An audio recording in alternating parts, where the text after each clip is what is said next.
This is what live, local, late-breaking coverage looks like, and you'll only find it on KOCO 5 News. We're your source for coverage. Jessica, Abigail, Damon, the team you can trust, taking you right to the heart of the story. This is a very volatile situation. Sky 5, Storm Command, live reports from the scene, no matter where news happens. All screens, all the time. This is live, local, late-breaking coverage, only on KOCO 5 News. Chief Meteorologist Damon Lane, delivering OKC's most accurate forecast. The following is a presentation of ESPN on ABC. There's an unlocked door to bust through, and a Red River rival hell-bent on shutting it. With Kyler Murray in charge, Oklahoma has a chance at the college football playoff. But the Longhorns handed them their lone loss and playing spoiler.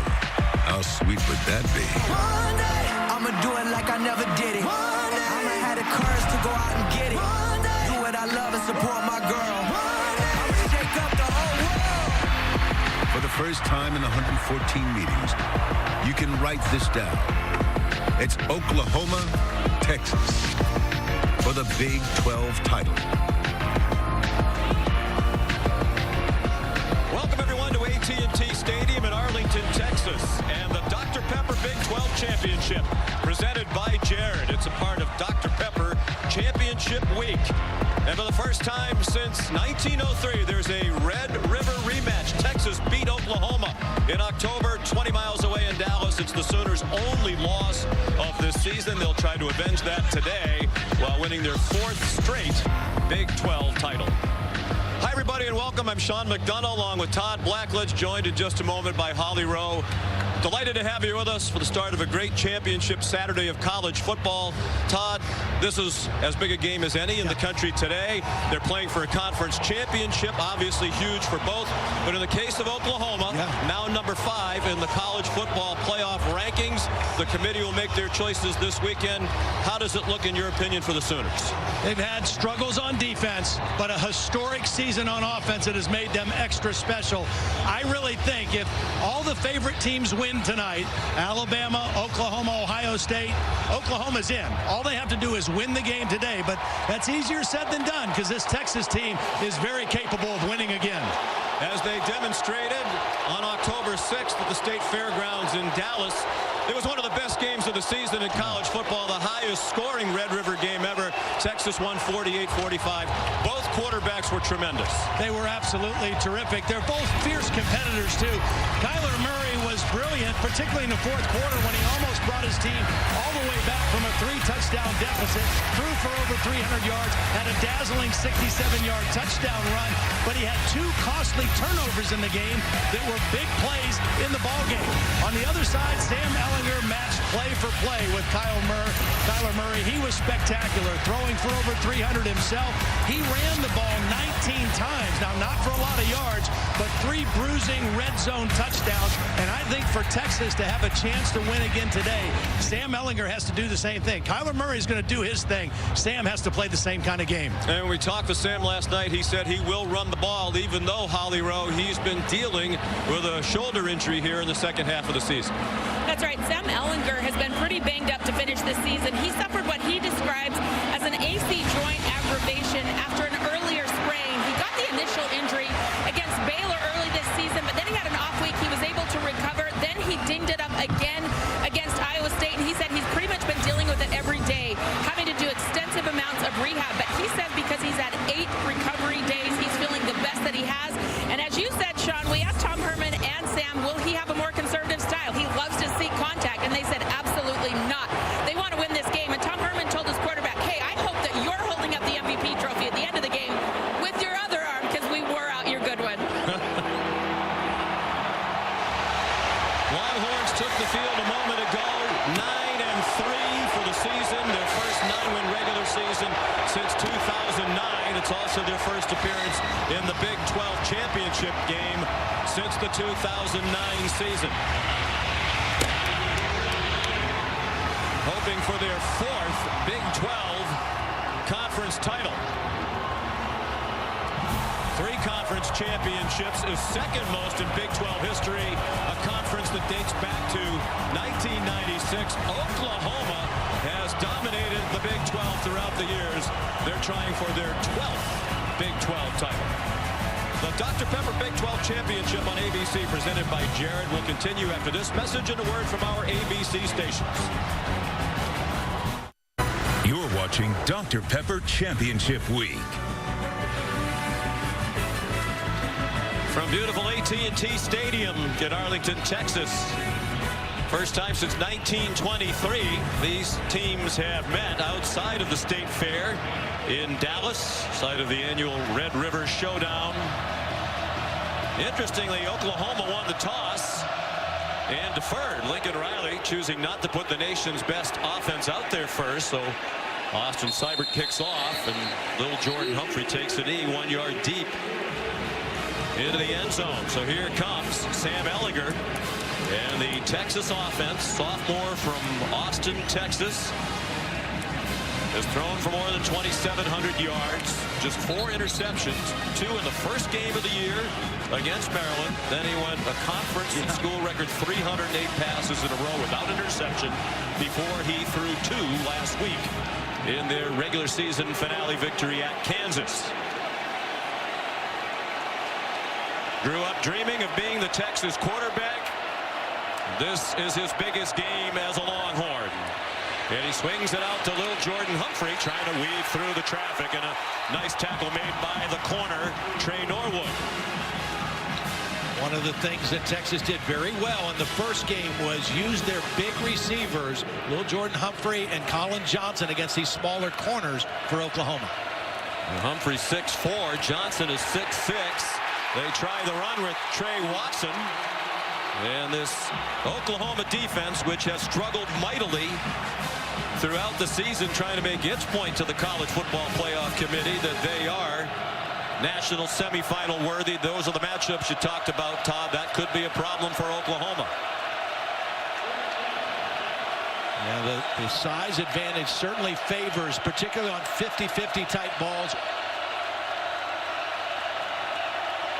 Trey Watson, the running back, went in motion. Ehlinger given plenty of time. Deep ball, and there it is, right on cue.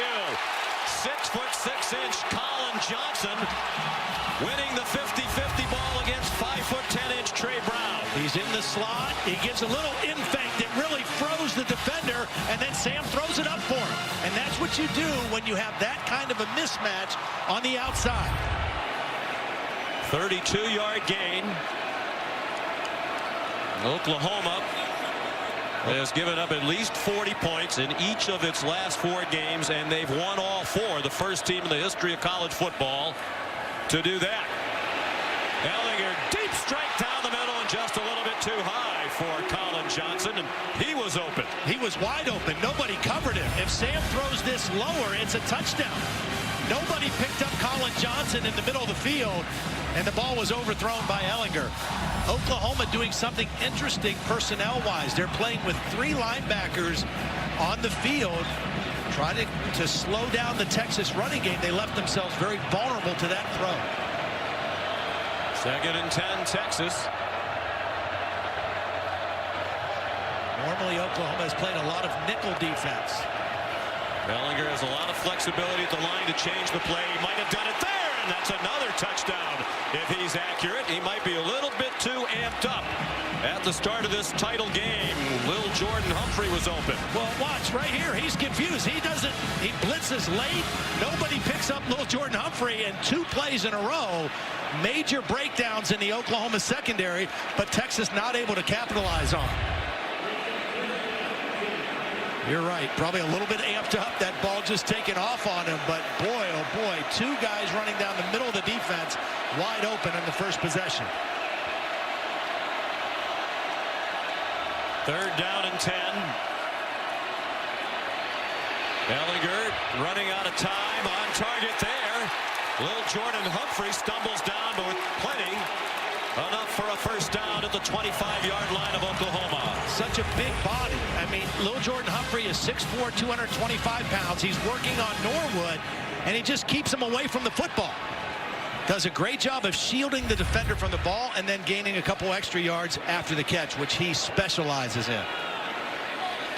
Humphrey, their leading receiver for the year, now with 74 catches.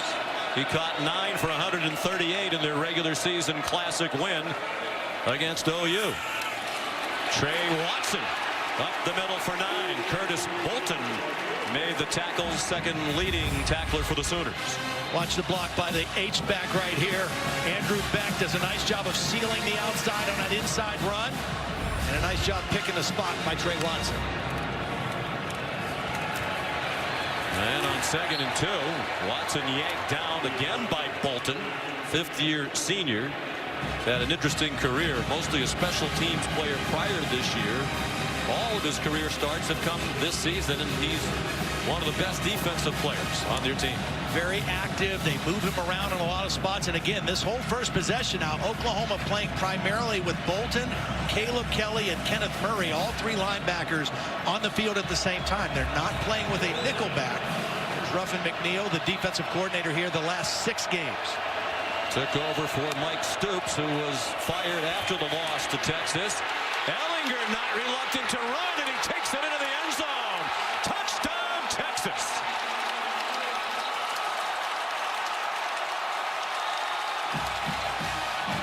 Now this is where he is most dangerous, in red zone or short yardage. This is quarterback run all the way. Watch the tight end Brewer, the fullback, and the pulling guard. You have 3 blockers going right into the hole, and Ellinger on a quarterback design power run gets right in behind those 3 and takes it into the end zone. 3 touchdowns rushing against them the last time. Same kind of thing. 3rd and short, give it to him. We asked him, are you going to be concerned about running the ball with your shoulder such as he is? He said, not in this game. His 12th rushing touchdown of the season. Texas first on the board in the Big 12 championship game. This season, Taco Bell is celebrating student sections, passionate fans like these Texas Longhorns by awarding the best student section of the year. You can go to ESPN.com/Taco Bell to see if your team made this week's rankings and to see how your school can compete. Well, interesting start to this game as Kyler Murray gets ready to go to work for Oklahoma. This was the 6th time this season the Sooners have won the opening toss. It's the first time they deferred. You wonder again why you wouldn't put the best offense in the country out there on the field with a good chance to take an early lead rather than a very poor defense with a good chance you're going to be behind, as they are when they get the ball for the first time. Well, the point I want to make here is Sam Ellinger, look what hand he's carrying the football in, his left hand. In that highlight that Holly showed before the game, the 2 plays against Baylor and Iowa State, when he got injured and re-aggravated it, he was carrying in his right hand. He's a right-handed quarterback. He's not going to slide, but that's a way of protecting his right shoulder. There's Kyler Murray. Chance to make a Heisman Trophy statement. One last one before the voters turn in their ballots this weekend. He handed it off to Trey Sermon. And a tough 9-yard run taken down by Caden Stearns, the defensive newcomer of the year in the Big 12. Oklahoma, everything they do starts with their running game. Kyler Murray has been spectacular, but this offensive line and their ability to run the football is what sets the table for everything he does. Big 12 Offensive Player of the Year. Largely because of that skill, the ability to run away from people, even when it looks like there's nowhere for him to go. Brandon Jones got him across the boundary, but it's an Oklahoma first down. Brandon Jones missed a few games with an ankle injury, had to come out of the Kansas game a week ago with a head injury. They are really happy to have him back because he is their best space tackler, and that's important against a guy like Kyler Murray. And some of these receivers and running backs who find themselves in open spaces. Oklahoma, the leading scoring team in the country, #1 in total offense, and right on target, Marquise Brown collared, and flags come down as a result of that tackle at the Texas 37-yard line. It was Chris Boyd, first team All Big 12 this year, the corner, who took him down. Reggie Smith is the referee leading this Big 12 officiating crew. Yeah, he's a Pittsburgh guy. Talked to him a little bit before the game. He was as excited to do the game as we are. Well, it's an honor. Personal foul, face mask, defense, number 2. 15-yard penalty will be added to the end of the run. First down. Watch Kyler Murray use his eyes to move the safety, Caden Stearns. He looks to the left, moves the safety, then throws back to the other side to Marquise Brown, who had beaten Chris Boyd in coverage. Beautiful work with his eyes that time by Kyler Murray, and there's the penalty at the end of the catch. And Oklahoma in great field position. At the 22. Averaging 8.9 yards per play this year. That would shatter the single-season FBS record if they finish the season at that number. Some confusion along the offensive line as Murray was trying to communicate with the big fellas up front. Calls their first time out of the half. With 10:05 to go in the first quarter. The 2018 Dr. Pepper Big 12 Football Championship, presented by Jared on ABC, is brought to you by Ice Cold Dr. Pepper, the official drink of Fansville, and Jared, dare to be devoted.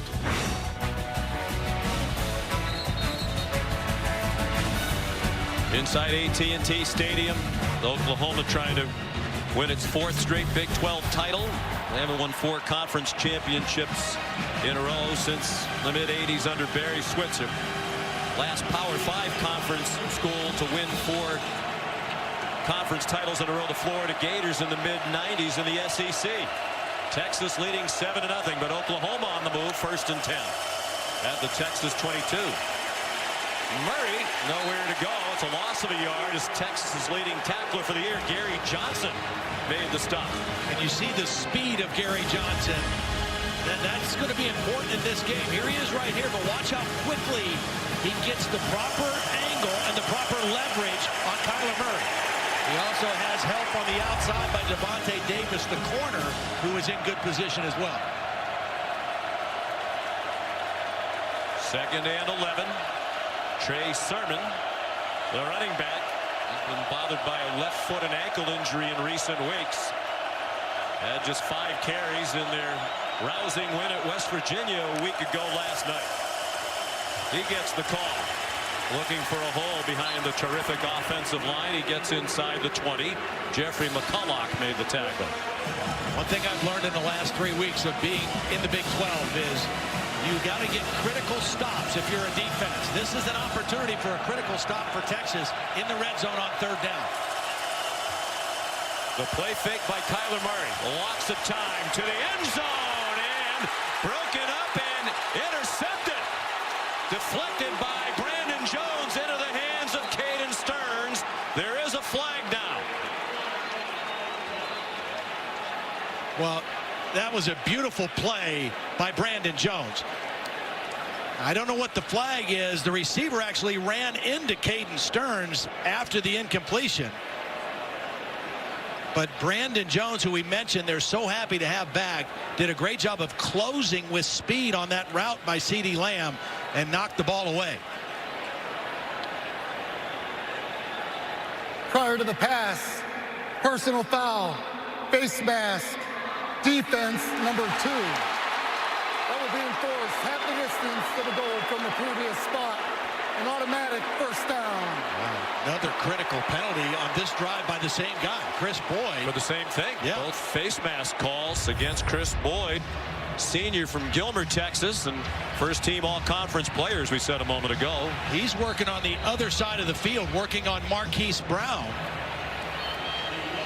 There he is at the top of the screen in coverage on Marquise Brown, and as he was feeling himself getting beat, reached that left hand up and got a hold of the face mask. So a bonus for Oklahoma and a new set of downs on the 10-yard line. Tom Herman, the Texas head coach.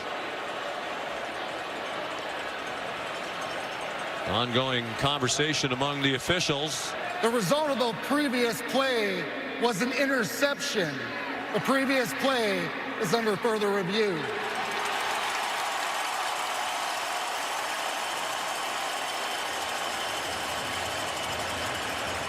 Didn't he say prior to the foul was the penalty? Bill, what is that?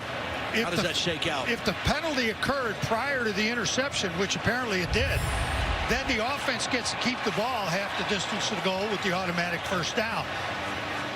Replay has to be reviewing something else on the play. I did not see anything that looked like targeting. Well, so it doesn't matter if it's an interception or not because Oklahoma's going to have the ball, right? That's correct. So why are they wasting the time to look at this? Well, we're going to find out in a second what the review is for, but right now I'm perplexed on the stoppage. Well, Lincoln Riley clearly is too. David Alvarez, standby official, on his sideline.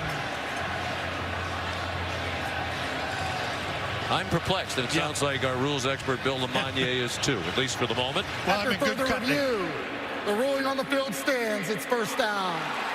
Goal. Which it would have been anyway. Yeah, the penalty is going to trump the interception. Right. So it doesn't matter whether it was a catch on the interception or not. I don't know if they're a little confused in the replay booth, but on we go to inside the 10-yard line. Got to keep an eye on here. This part of the field for Oklahoma is Grant Calcaterra. He's right here in the slot. Kind of a tight end body, but wide receiver skills.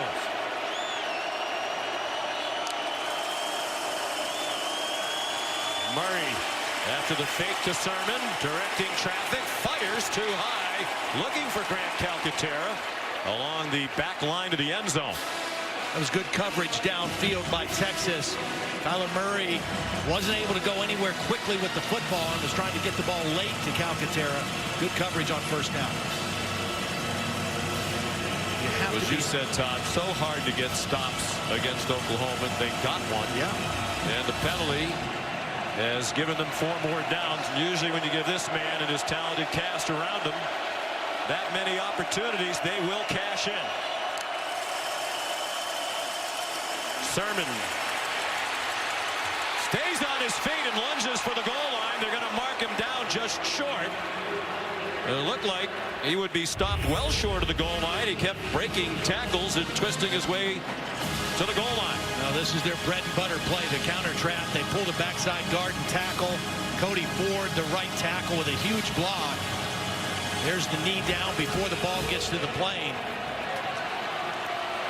Look at it from the Dr. Pepper pylon camera. 3rd down and goal from inside the 1. Sermon is stopped for a loss. Gary Johnson leading the way.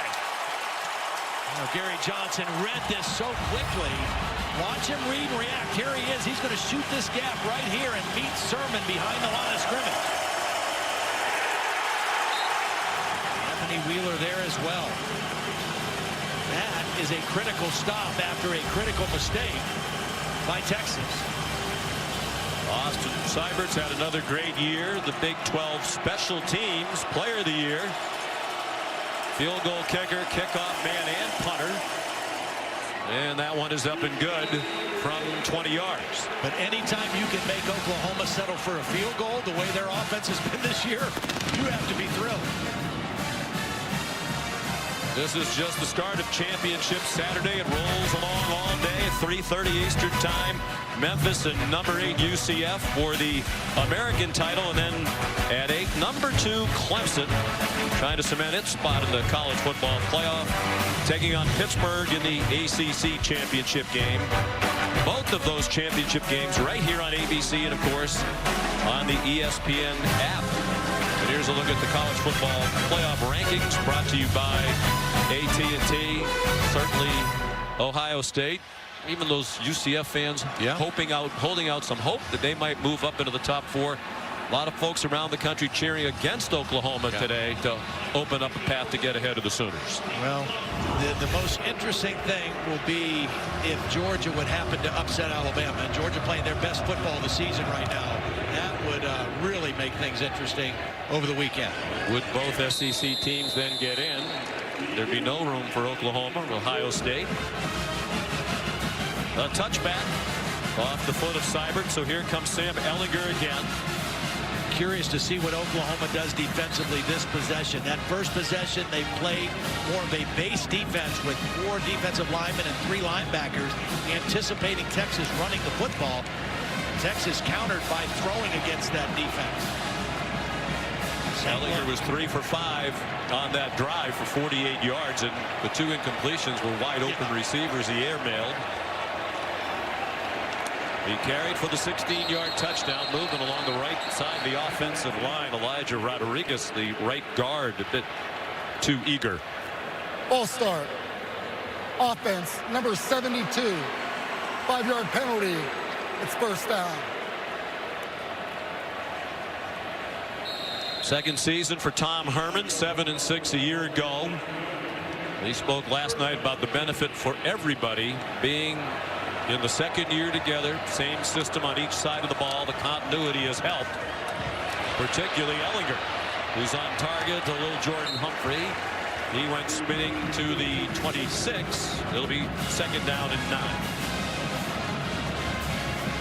Sam Ellinger has so benefited. I mean, you mentioned only the 4 interceptions, but all of his measurables as a quarterback have improved this year, and really just his decision making more than anything. So much more comfortable, very confident.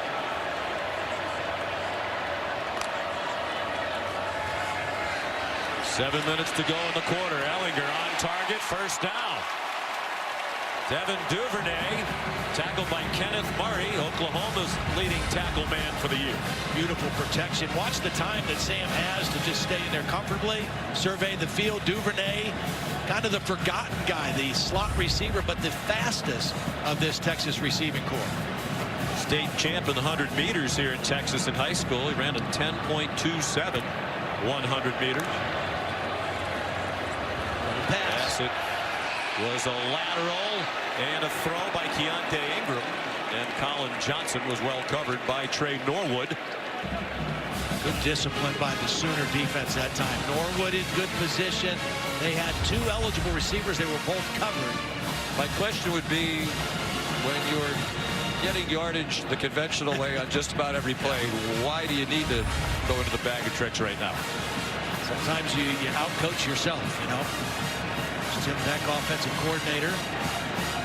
Been with Tom Herman for a few years. Was at Ohio State and Nebraska before that. Well-respected offensive coordinator, one of the truly good guys in the business as well. Ingram chopped down along the near sideline by Caleb Kelly. Excellent tackle by Caleb Kelly. He had a breakout game last week at West Virginia that we saw. It was his first start. He had 14 tackles. He returned one of the fumbles for a touchdown. That was a heck of a play there on 2nd and long. Those 14 tackles last week against the Mountaineers, a career high for the junior from Fresno, California. They blitz him on occasion. The Sooners are crowding the line, but Russ just 3. With others hanging around. Ellinger in trouble. Got back across the line, and that's all. Well, they only dropped 3, but they had Bolton kind of as a spy. Now, he's not going to rush. He's going to sit right back here and watch Ellinger. They only rush 3, and when Sam starts to leave the pocket, Bolton is there to kind of wrap him up. There's a good critical stop for the Oklahoma defense. Brian Buchevsky, freshman from Sydney, Australia. The cousin of the great punter Michael Dixon, 3-year starter in Texas, who left a year early and is now with the Seattle Seahawks. And that's a shank. Buchevsky had a rough start to the year. He'd been much better in the second half, but that was reminiscent of the early part of the year. We're going to mark it at the 35-yard line.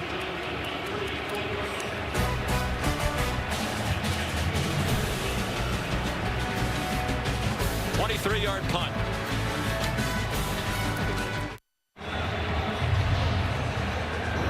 The Dr. Pepper Big 12 Championship presented by Jared. Texas leading Oklahoma with 5 minutes to go in the first quarter. It's 7-3. Time for today's Aflac Game Fact. A win today would mark Oklahoma's 4th straight Big 12 championship.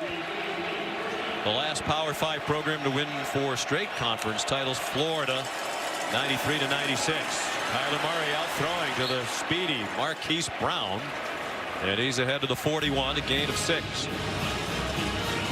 We talked about this Oklahoma offense. The numbers that they have put up this year have been absolutely staggering. Lincoln Riley had the Heisman winner in the first pick in the draft last year. Baker Mayfield, even better numbers this year.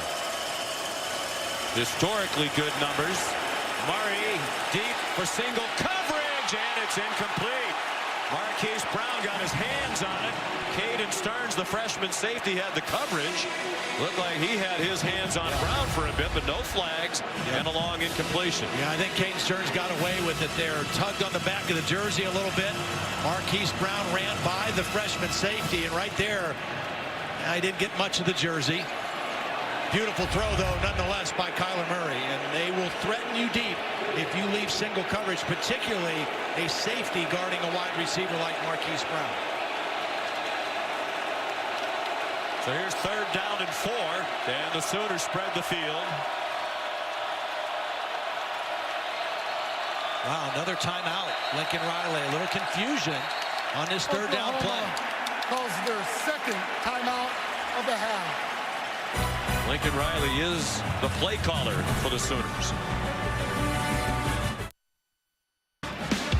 Earlier this week, Rob Mullins, the college football playoff chair, talking about Oklahoma's historic offense, and he wasn't making it up. They're averaging 8.9 yards per play. The record is 8.6 by Hawaii back in 2006.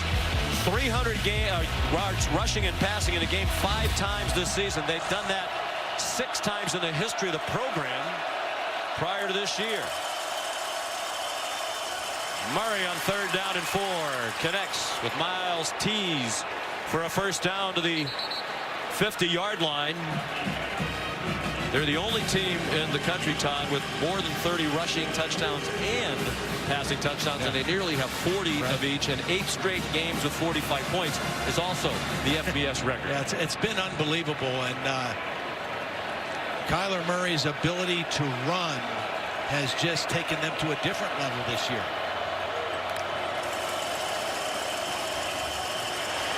Texas laying back at the snap of the ball, and Miles Tees another catch. He didn't have a catch at West Virginia. The 2 on this drive give him just 9 for the year. They're also deep at wide receiver. That's an 8-yard gain. I also think this offensive line this year is better than the unit that they had last year. They've moved some guys to some different spots. They have a new center, and they have been outstanding. Tremendous freshman center, really talent. They think pros all across the 5-man offensive line with NFL futures. There's Creed Humphrey. Kennedy Brooks, the ball carrier. He did not get the first down. Sooners line up very quickly.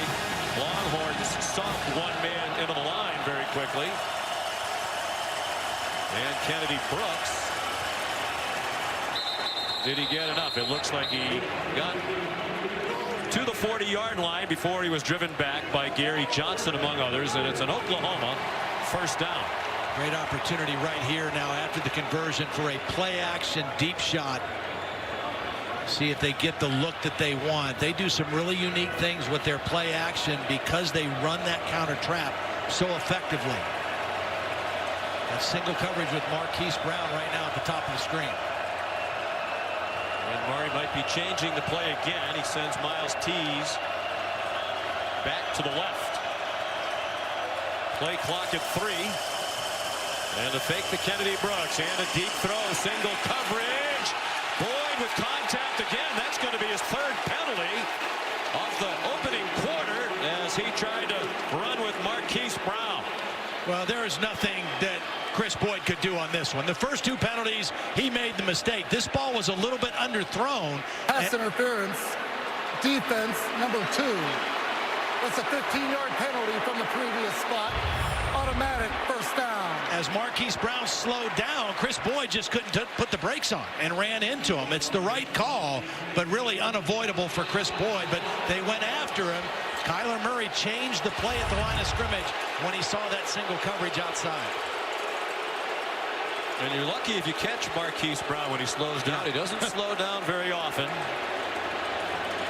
junior out of Hollywood, Florida, nicknamed Hollywood. Here's Kennedy Brooks, one of the most productive running backs in the country in recent weeks. He was number 5 on the depth chart at the start of the year, but injuries moved him up to number 1. And he's piled up a lot of yards, at least 165 on the ground in each of the last 3 games, running through a lot of big holes. Yeah, and I really think it was interesting the way that Tom Herman described it, talking about Oklahoma's offensive line. Said they're so good, it's kind of been plug and play for Oklahoma at tailback. Well, they lost Rodney Anderson in the second game against UCLA. He was their starter and a great back. But this unit up front has been so solid that they've been able to play with a lot of different people back in that tailback position and be very productive. Under 2 minutes to go in the quarter. They again run the play clock all the way down. Here comes pressure after Murray, and he throws it away. Anthony Wheeler came on a blitz. Todd Orlando, the defensive coordinator for Texas, said you can't just let him stand back there all day. You have to mix it up and come after him every now and then. They forced him out of the pocket, and then McCulloch did a great job of pinning him on the sideline and not letting him turn the corner and getting upfield. There's Todd Orlando, former linebacker himself at Wisconsin.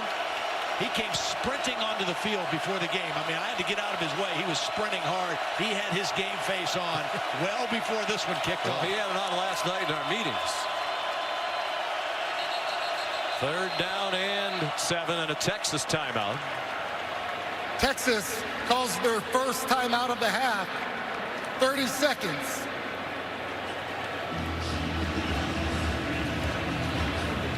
Todd Orlando, tremendous respect for Kyler Murray. Said, I don't think I've ever seen anybody like him. And also for Lincoln Riley. He said he's as good a play caller as there is, and he admires greatly the Oklahoma offensive system designed by Lincoln Riley. Yeah, and you know, he said that the thing about it is it's fairly simple in its concepts, and they do a great job of using max protection and their play action and their ability to run the football, and it's obviously a very quarterback friendly offense, as Baker Mayfield flourished in it, and so has Kyler Murray. And as you take a look at how Kyler Murray stacks up with the other top Heisman candidates, Tua Tagovailoa of Alabama, Dwayne Haskins, he is right up there, and this should go down to the final weekend as it is right now. And we're told only about 10% of the Heisman voters have already cast their ballots. That's a very low number. They're due on Monday. These voters want to get one last look in championship settings at these 3 contenders, perhaps some others as well. On 3rd and 7, Murray. Now this is a design quarterback draw, and they're going to lead with Kennedy Brooks. All right, so Kyler's going to show pass. The line's going to all show pass, but it's a design quarterback run with Kennedy Brooks as the lead blocker. And Kyler Murray gets the yardage he needs and then gets down. Previous players under further review. Guess there's some question about whether he got to the line to gain. They're going to take a look at it. The ruling on the field is that the quarterback slid after he made the line to gain. That spot is under further review. So that's where the slide is initiated, I think. Where they'll mark this down. Once you start into the slide, that's where they mark you down. That's a first down. He's clearly past it. You can see the yard marker. The yard to gain was right directly on the 15-yard line. They marked the ball on the 14.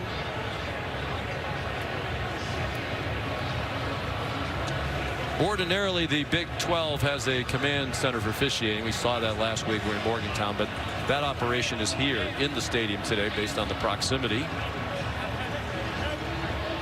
Of course, speaking of proximity, that college football playoff committee not far away, watching all these sequestered, games, sequestered, if you will. The one thing we know from doing that mock is they may be sequestered, but there is plenty of food in that room. No doubt. There is a lot of food in that room. And we were fortunate enough at midseason to take part in a mock exercise here in the Dallas-Fort Worth area where they told us how they go through the process of selecting the teams, ranking the teams. Not an easy job.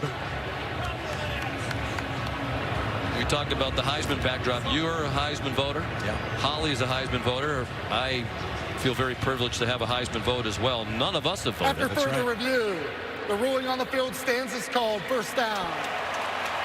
Well, Sean, and every voter has their own criteria. For me, one of the biggest things I want to see is how do these guys play in the biggest games of the year? And the biggest games started last week, and they continue this week. So I want to see all three of those guys that were on that graphic. I want to see them play in these big games down the stretch. I think there are some years when you get to this time of year where the person who's going to win it is pretty clearly established, at least in the minds of many. But the low vote total already cast is indicative that most of these voters want to see more from the leading contenders. Kennedy Brooks.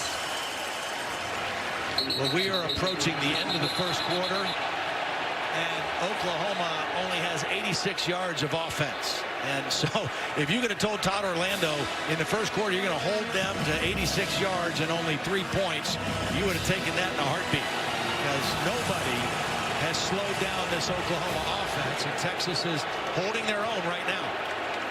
8.9 for the season per play for Oklahoma. We should point out Texas held them to 6.9, which really doesn't sound like held them to, but 6.9 was the fewest yards per play Oklahoma had in a game. And that was in the loss to Texas, although they scored 45 points in that loss.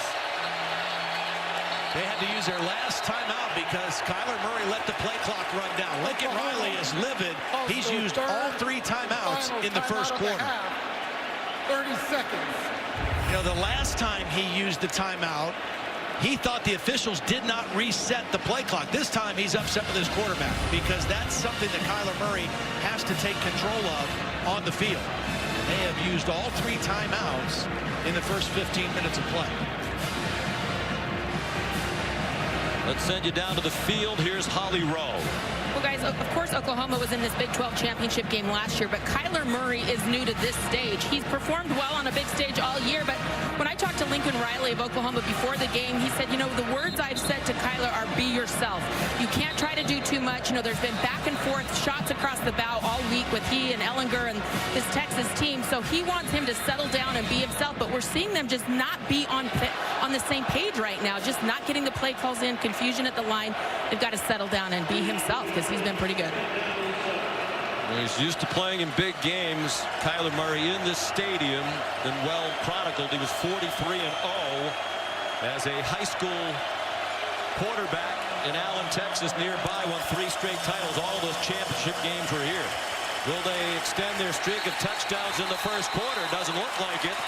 Kennedy Brooks driven back by Brecken Hager. He's been one of those players most vocal in some of the conversation back and forth around this rivalry.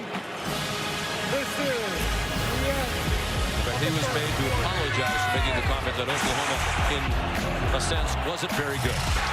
The Dr. Pepper Big 12 Championship on ABC, presented by Jared, will continue after this message and a word from our ABC stations.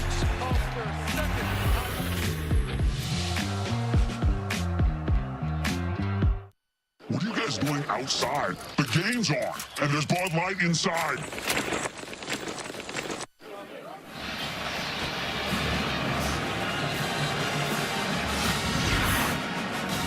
Well, outside AT&T Stadium, it's a beautiful day in the Dallas-Fort Worth Metroplex. Aerial coverage brought to you by State Farm, here to help life go right. 70 degrees outdoors or underneath the roof. In Jerry World, Jerry Jones here today.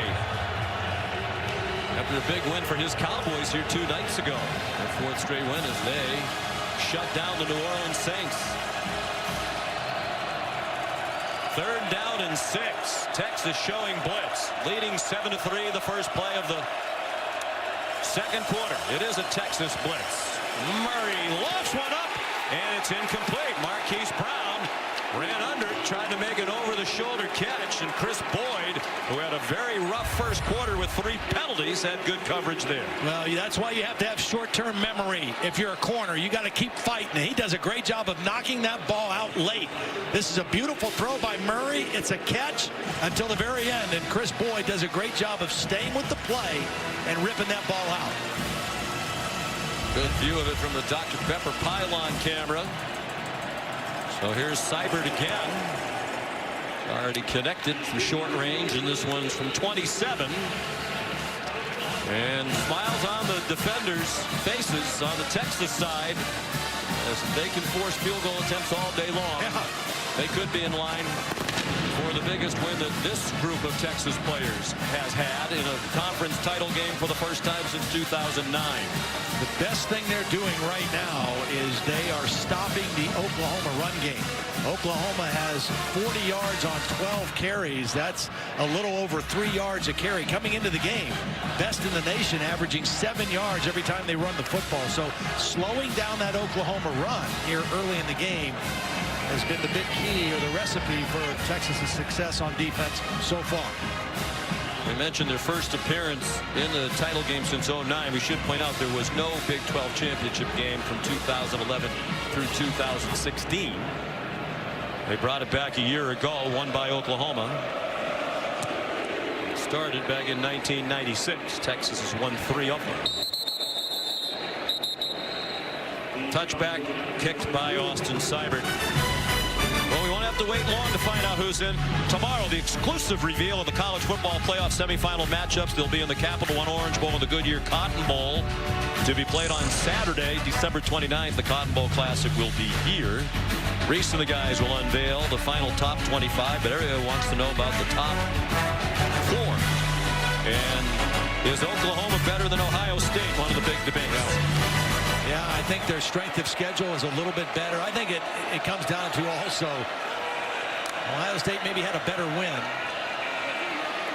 Ellinger going deep on first down. The catch made by Colin Johnson. There was contact. The question is, did he push off? That's what it looked like from here. And that's what Parnell Motley is saying to the officiating crew, led by head linesman there, Mike Moeller. Yeah, Colin Johnson slowed down initially. Pass interference. Defense, number 11. The penalty is declined. Same kind of play that Boyd got called for interference on. Watch Colin Johnson slow down at the end of this route. And when he slows down, Motley makes contact. I think that's a no call myself. I don't know that you need to call pass interference on that play. There was contact. To me, it looked like it was the right arm of Colin Johnson that initiated it. Ellinger, after the 31-yard pass play, runs ahead for 6. He's inside the 40 to the Oklahoma 38, taken down by Neville Gallimore and Kenneth Murray. Now, his ability as a runner the last 2 years against Oklahoma has been huge. 19 carries in October and 22 carries the year before in the Red River game.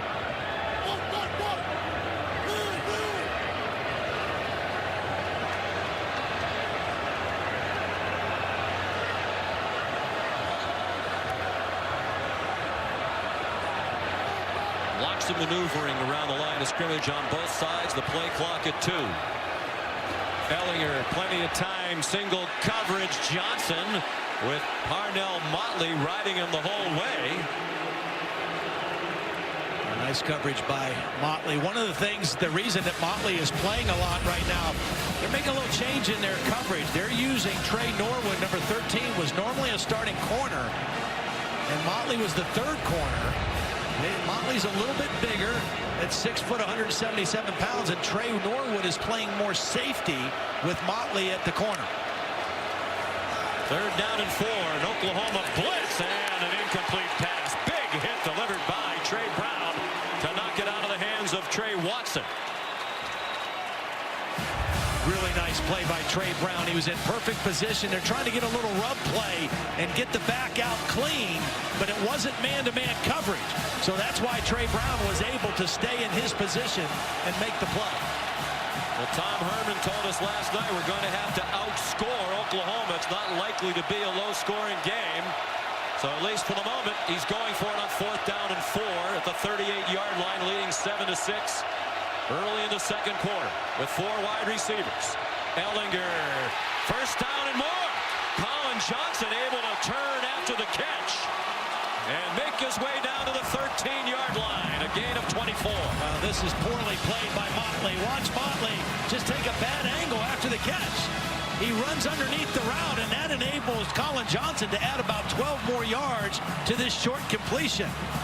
Nice pitch and catch with Ellinger and Colin Johnson, but poorly played by Motley on the corner. He marked the ball back at the 15. 23-yard gain and a big start for Johnson. Ellinger, lots of running room. Out of bounds. Chased out by Robert Barnes. There have been comparisons in his running style to Tim Tebow, and I think they're valid. If you watch the way Ellinger runs the ball, it's almost like he is looking for some contact. He hunts it up. Yeah, he hunts up the contact. He wants to try to run through people. He's not going to try to make you miss. Takes care of the football, and he's hard to bring down to the ground. And this is where he normally likes to run, in this part of the field, inside the 10. 2nd and 3. Trey Watson, grad transfer from Cal, gets them the first down, 1st and goal inside the 5. He's been a nice addition to this team. He's given them some leadership, some maturity. Their other back is a true freshman, Keontae Ingram. They line up very quickly. Will Ellinger try to do it again? He gave it off to Watson, who squirted off the original hit, but it looks like they're going to mark him down near the 3-yard line.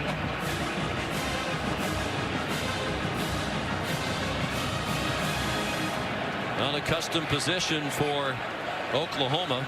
They'd scored at least 1 touchdown in 24 straight games. Managed just 2 field goals in the first quarter today. This formation now is quarterback run to the left. Oklahoma got victimized by that in the first game, so they have more defenders over here than they did in October. But this formation suggests Ellinger running to the left. Ellinger looked to the left, takes it up the middle, and in for another touchdown.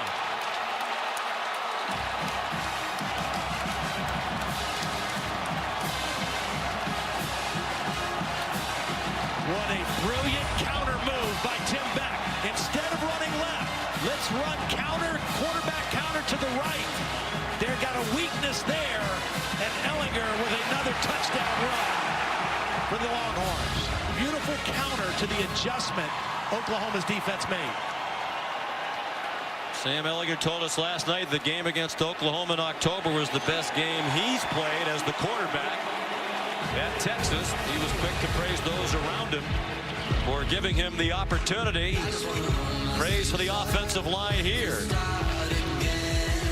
Dicker's extra point makes it 14-6 for Tom Herman and the Longhorns.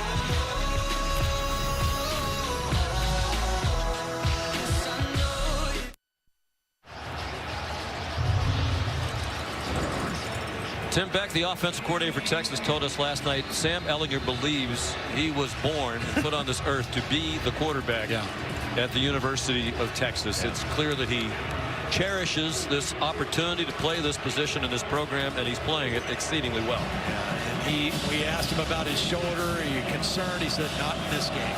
Not in a game like this. Cameron Dicker's kickoff here, catch Trey Brown. Here's Matt Berry back in the studio. Sean checking in now for the All-State Mayhem moment. Akron in South Carolina. Snap goes over the Zips' head into the end zone. Deebo Samuel recovers. All cocky right now. 21-3 in Columbia.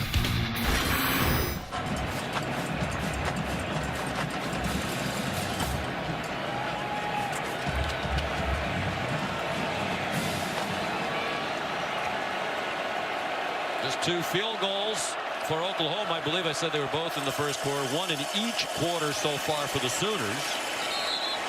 The 3 points in the first quarter, their season low. The previous have been 7, done 3 times this year. Trey Sermon ahead for Lincoln Riley for a yard or 2, and that's all on first down.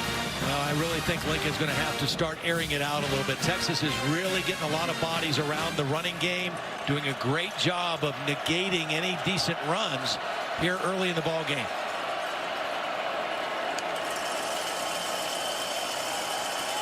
Murray, lots of time, deep throw, single coverage, up for grabs and caught by Marquise Brown. That time working against Devontae Davis.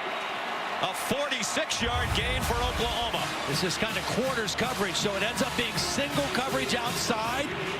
Davis had outside leverage, and Marquise Brown did a beautiful job of beating the coverage. Does he secure the catch all the way through to the ground? The ruling on the field. Oh, he did not. Is a completed pass. The previous play is under further review. And Marquise knows it. He made a beautiful effort on it, but as he was going to the ground, he lost control of the football. The Texas fans cheering. They were already screaming, wanting a replay review as they saw the original replays. The ball can touch the ground, but you have to maintain that control all the way through the catch and through hitting the ground, and Marquise Brown not able to do that. I think we saw, even though he didn't make the catch, part of what is getting the attention of the NFL people, because he's not big. As a matter of fact, one of the reasons why he didn't have an FBS offer and he wound up in junior college out of high school in South Florida was he was 138 pounds. They list him at 5'10". That might be a little bit generous, but he can go up and get it, in addition to his blistering speed.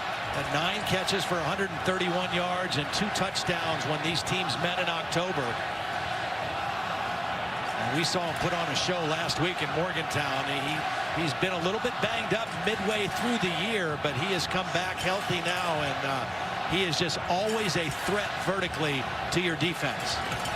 You talk about last week in Morgantown, he had 5 receptions in that game of 25 yards or more.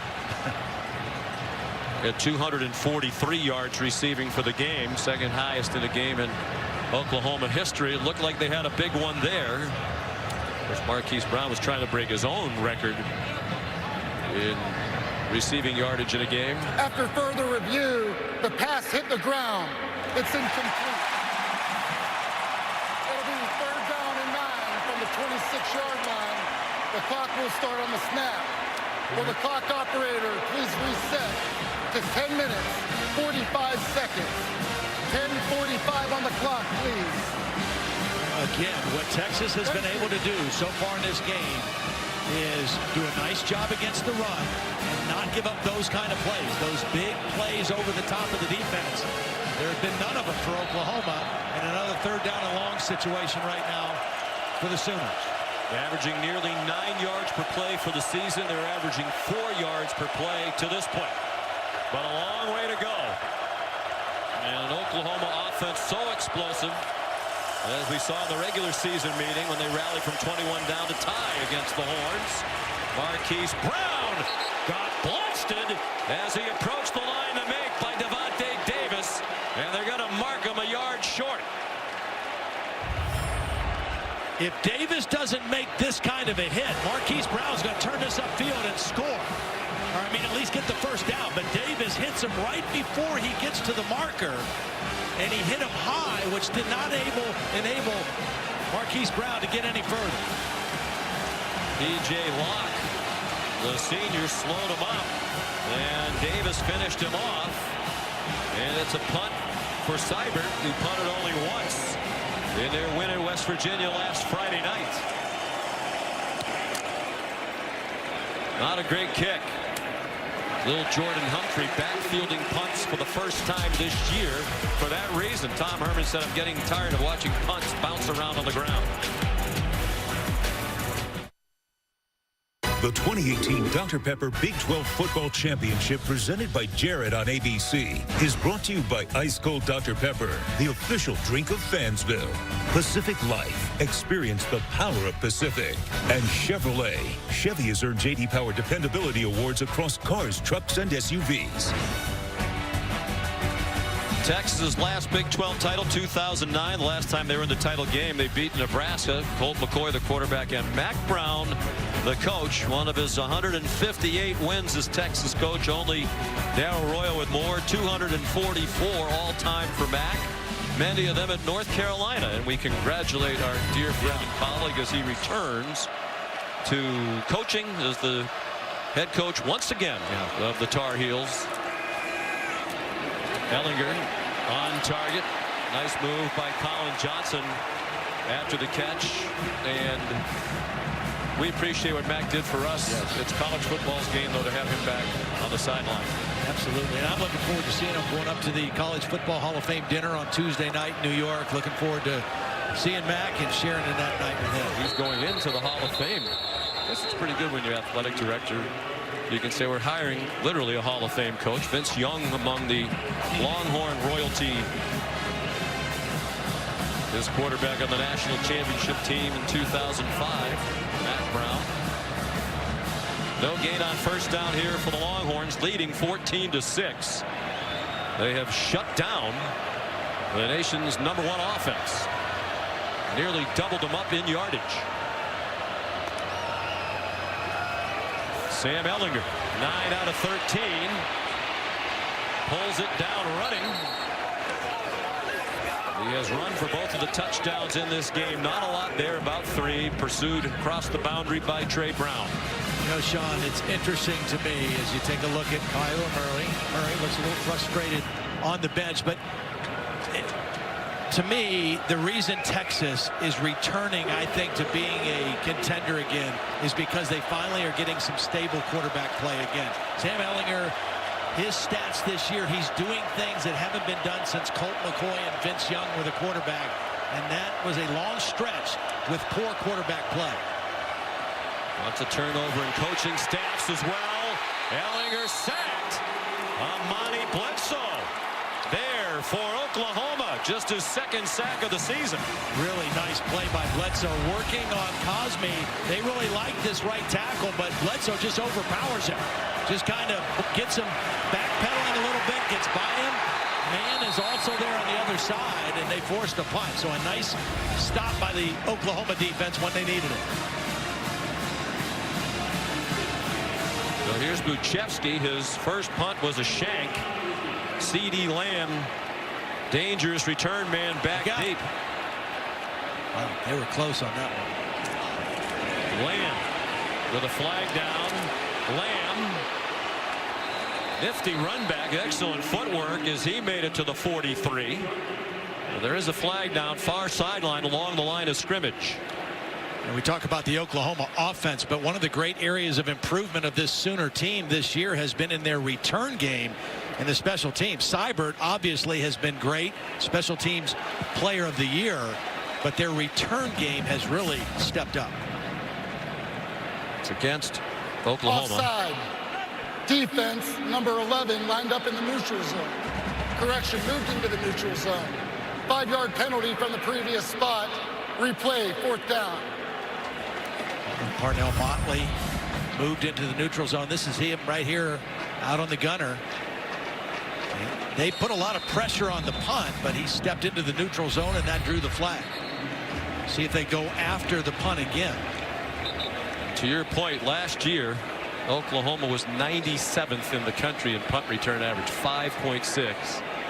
This year, they're 16 yards per punt return, and that is 8th in the country. Lamb himself is 14.3. A long return of 66 this season for CeeDee Lamb, sophomore out of Richmond, Texas.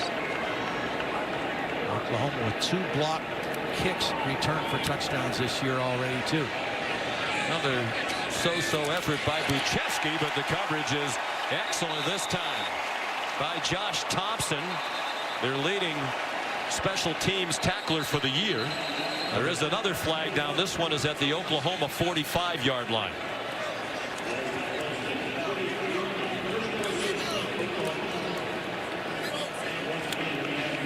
The line judge, Frank LeBlanc, indicating it is a hold against Oklahoma. Well, after that sack, Oklahoma looked to be able to get decent field position, but now after a couple penalties, they're going to be backed up.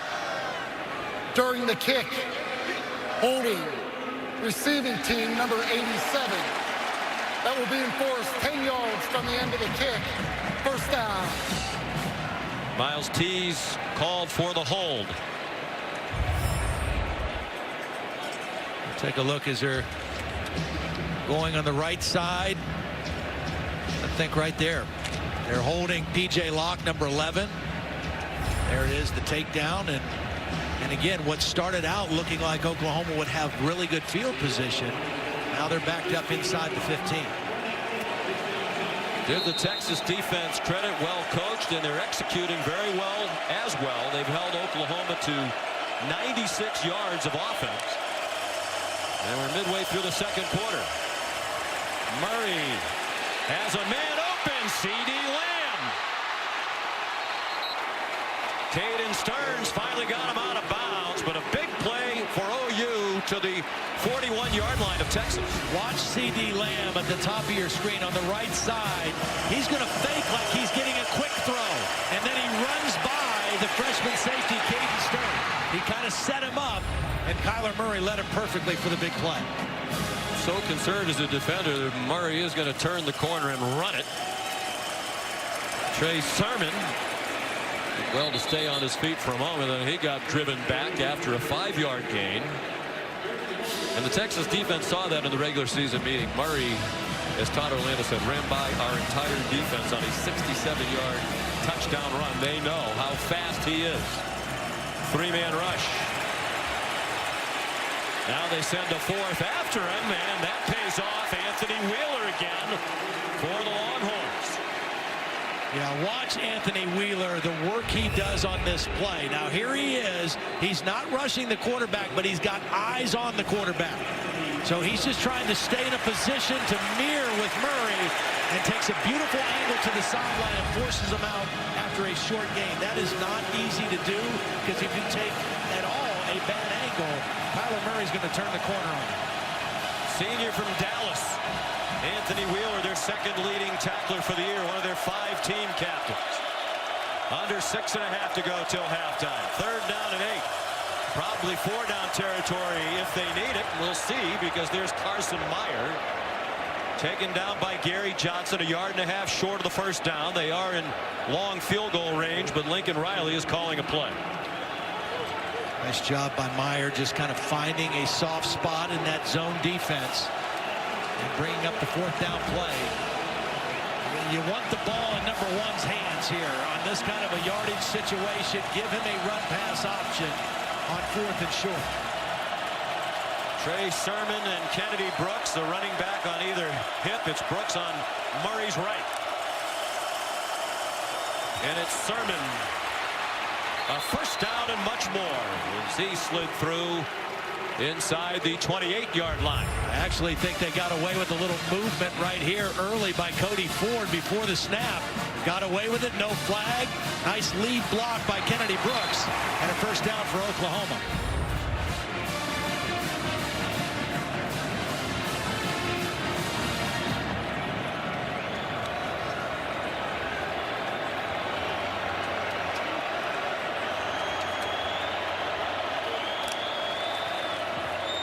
On 1st and 10. Murray looking to the end zone, and it is caught! C.D. Lamb with the Oklahoma touchdown.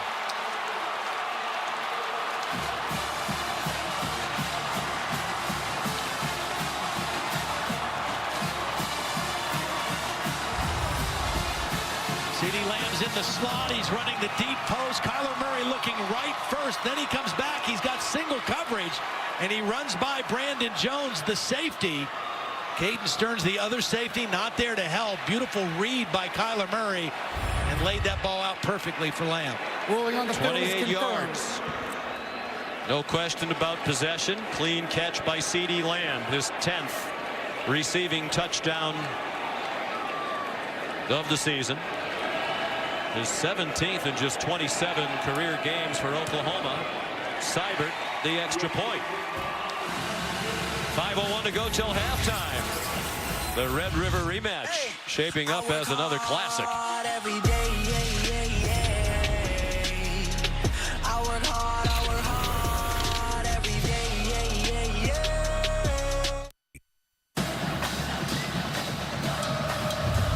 Kyler Murray and Oklahoma Sooners their first touchdown of the game to make it a 1-point game.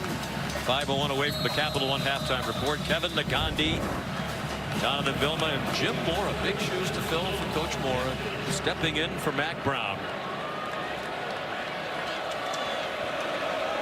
Austin Seibert touchback machine. And no chance for a return. 4 kickoffs and 4 touchbacks for the senior from Belleville, Illinois. Take a look at the touchdown again. Here's CeeDee Lamb. He's going to run the post on Brandon Jones. But what I want you to watch is Kyler Murray is going to use his eyes and fake looking that way a little bit, and watch the safety. The freshman, Caden Stearns, is going to move towards that back a little bit.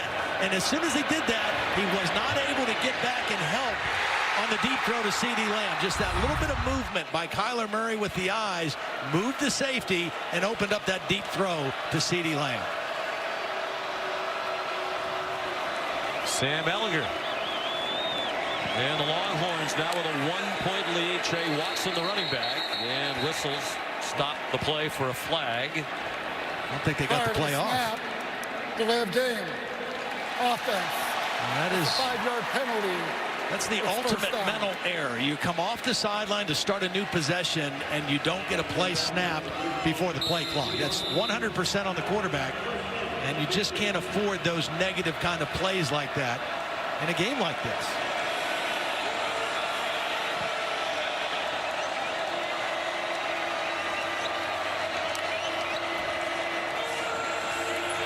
Ehlinger surrounded, took off up the middle, and gets wrestled down at the 30, but he gained 10 on 1st and 15. Ronnie Perkins and Caleb Kelly to stop. He was looking to his left to Colin Johnson, who was going to run a stop and go.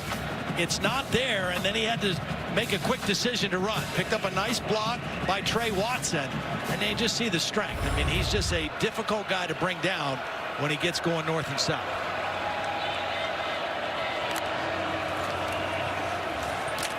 Trey Watson driving the legs, but he got stood up by Curtis Bolton.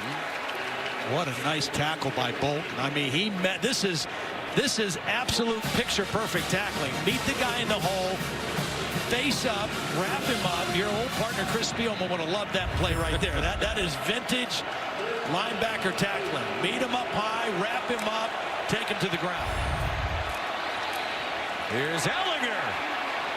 Got through the pile after he had gained the yardage for the first down, got some extra out to the 40. Yeah, watch the block by Beck, 47, and Watson, 5. Design quarterback sweep all the way.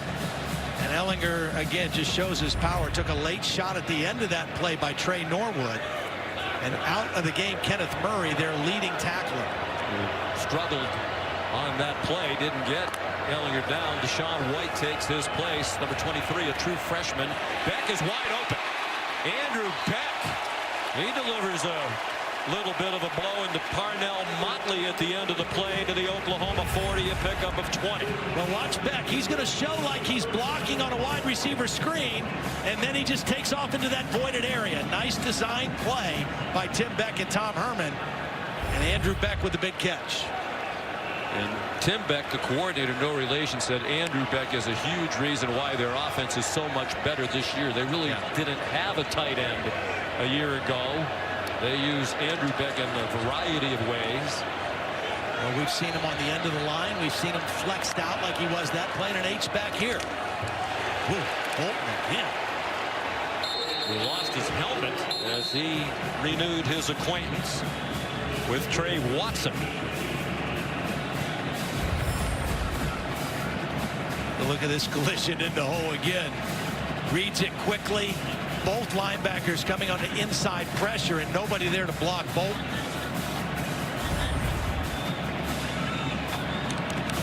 I think Texas would be wise here, Todd, to run the clock. Yeah. They still have 12 more seconds. They know how quickly Oklahoma can score. This is just second down. Ideally, Tom Herman would want to score with as little time left as possible. Flag down. Ehlinger, that looked like a push off. Colin Johnson, it's a touchdown, at least for the moment. Sooners irate that there wasn't a flag for a push off, and perhaps there was. There is one down in the end zone. There's also one back near the line of scrimmage on the far sideline. I'm not sure Texas was lined up correctly on the outside in their formation. We'll see what both penalties were. But again, using that size advantage with Colin Johnson, and you're going to take your chances with that. There was a flag thrown to the line of scrimmage right at the snap. And as you said, it might be Texas was not lined up correctly. Something along the line of scrimmage, certainly. Then the flag in the end zone. You wonder if they did get Johnson for the push-off. There are 2 fouls on the play, both by the offense. Illegal shift is declined. Pass interference, number 9, will be enforced 15 yards from the previous spot. Replay, second down. Well, the illegal shift, I just don't think they got set up out here correctly when they snapped the ball. And then here's the one-on-one coverage that you're going to see. Colin Johnson, they're throwing it up, giving it a chance, and he gets the push-off at the end of the play. You have to be set for 1 second. I kind of thought they might have been set for that 1 second, but that's what drew the flag. So 2nd and 25. Ellinger out of the gun. Chased by Gallimore, throws. Incomplete. Brennan Eagles, the intended receiver, and he's only caught 1 ball all year. True freshman who had his only catch back in week 2 against Tulsa. Well, you talk about, again, critical stops. Look at the enthusiasm on the Oklahoma bench. Their defense right now with an opportunity right before halftime. Their offense is going to get the ball to start the 3rd quarter. They have a chance to turn this game right now. Well, I would question the play call there by Texas throwing the ball. Oklahoma has no timeouts left. Yeah, that's right. 2nd and 25. You might have wanted to run a play that would keep the clock running. It's a screen. It's a good screen. It's Keontae Ingram. Backwards to the 41-yard line, well short of the first down by about 11 yards. Well, they can let that clock run now, Sean, as far down as they can. Use one of their timeouts and then try to punt the ball deep, I would think. I don't think you want to go for it here and give Oklahoma any kind of a short field. Their offense started to come alive here of late. So run that clock down as far as you can. Try to get a good punt inside the 5-yard line and make Kyler Murray go on a long field with no timeouts. Looks like Tom Herman's going to use the timeout. If you know you're going to punt, you could also just take the delay penalty and maybe give the punter a little more room. So it is a timeout, Texas. Tom Herman has the only timeout left for either side.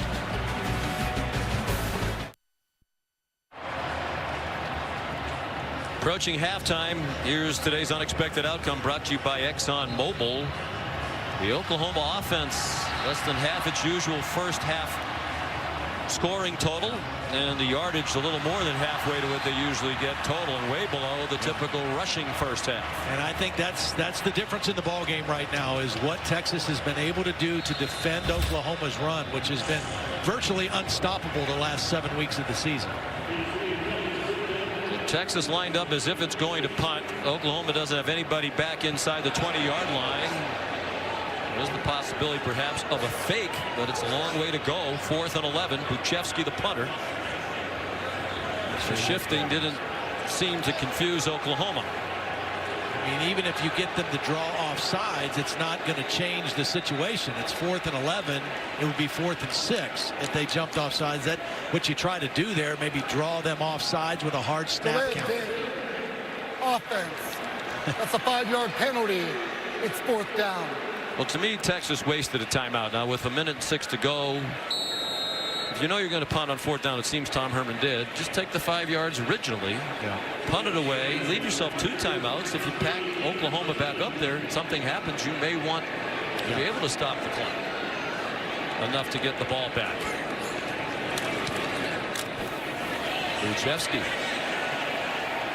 into the end zone. That's not what you want. No, he's had a rough first half. Here's Holly. Well, guys, this offensive line for Oklahoma has been under duress today. In fact, over on their sideline, in between series, their offensive line coach, Bill Bedenbaugh, who is terrific, has been after them. He's saying you've got to be tougher. You've got to finish blocks. They have not been themselves. Even Lincoln Riley, the head coach, came over and was really getting in the face of this offensive line, asking for more. They have been very atypical for what they're normally doing here in the first half. Credit that defense in front of Texas, but this O-line has to come alive. And no timeouts for Oklahoma. They've had trouble getting the ball snapped. That could be a factor here in the final minute. But they can score in the blink of an eye. And they're on their way, perhaps. Murray on target to Nick Basquin, just his 5th catch of the year. Murray's vision is outstanding. I mean, his ability to stay alive in the pocket and kind of scan what's happening in the back end of the defense, really remarkable. And Texas not lined up. Uses its last timeout. Texas calls their 3rd and final timeout of the half. It'll be 30 seconds.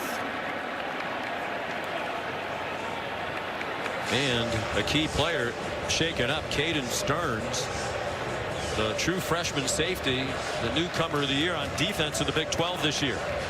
Week 13 Monday Night Football, a big one in the NFC East. We'll be watching with great interest in this part of the country for sure. The Cowboys have won 4 in a row, trying to take control of that division. But Washington and the Eagles right there. They're chasing the Cowboys, and they go head-to-head. The Redskins and the Eagles, 8:15 Eastern on ESPN, ESPN Deportes, and available on the ESPN app. You can watch anywhere. Stearns looks like he's heading to the dressing room. Chris Brown is in for him, a sophomore, number 15, who plays a lot.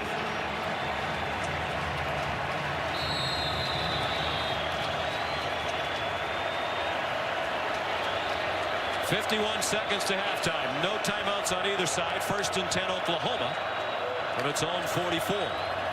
Sooners have not led in the game. Basquin again.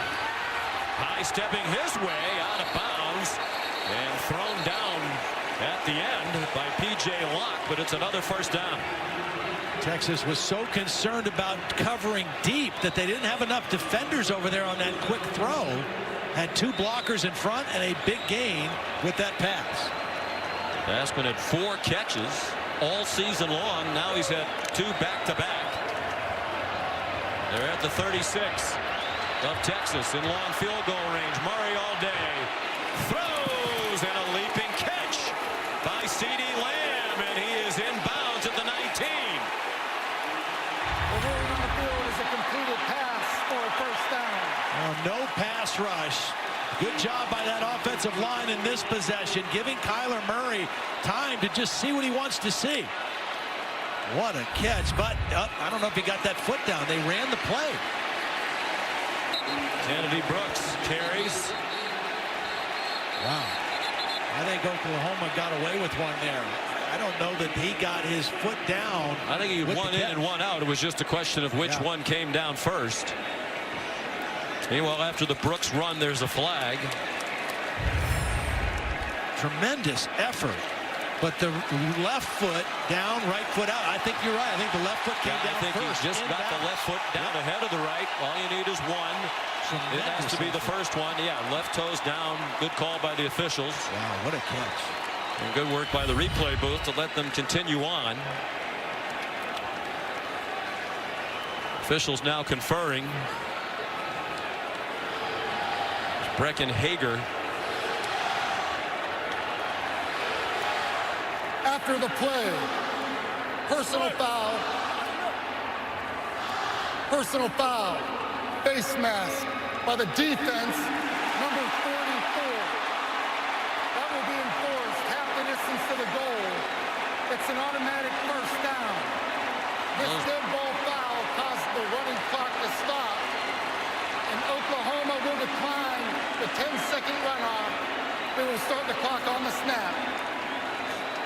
Hager, an emotional player. As Todd Orlando said, he's a little out there. He's hoping they win today for a lot of reasons, including he wants to cut that long hair. He said, I won't cut my hair until we win a Big 12 title. And it's been growing for several years without a haircut.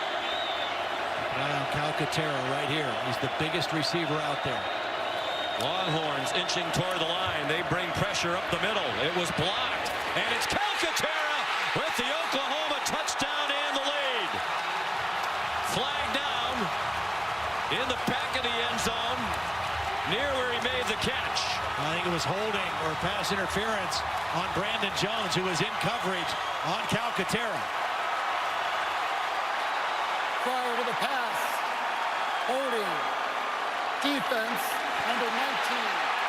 The penalty is declined. It is on the play. Touchdown. This is a beautiful route by Calcaterra.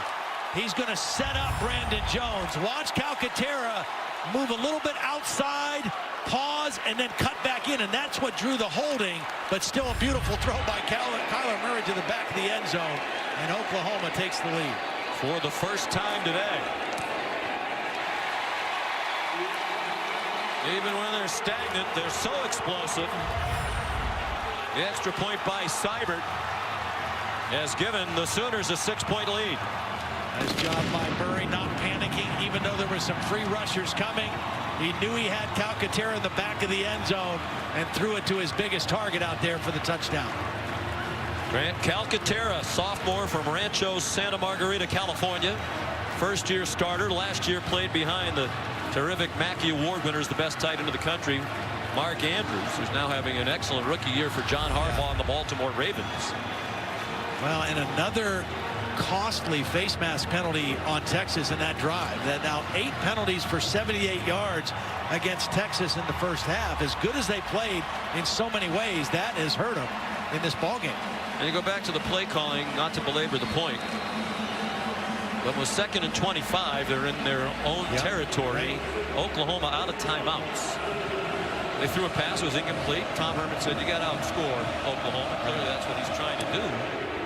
But that stopped the clock and perhaps provided Oklahoma just enough time that it needed with these 18 seconds to score the go-ahead touchdown. Yeah, absolutely. You can question that. I just think Oklahoma finally got a little swagger back to their offense. They had really been stymied, have not been able to run the football, but Kyler Murray kind of came alive there, took advantage of getting the ball back, and now they'll get the ball to start the third quarter with a lot of confidence and a lot of momentum, too. How about words that haven't been said a lot this year? How about this Oklahoma defense? Critical stops. That's a term I learned in the last 3 weeks covering Big 12. Critical stops in critical situations. Now, without a timeout, Trey Watson straight ahead. Texas got the opening kickoff, marched down and scored, led throughout almost the entire first half, but it's Oklahoma that takes the lead to the locker room and will receive the second half kickoff.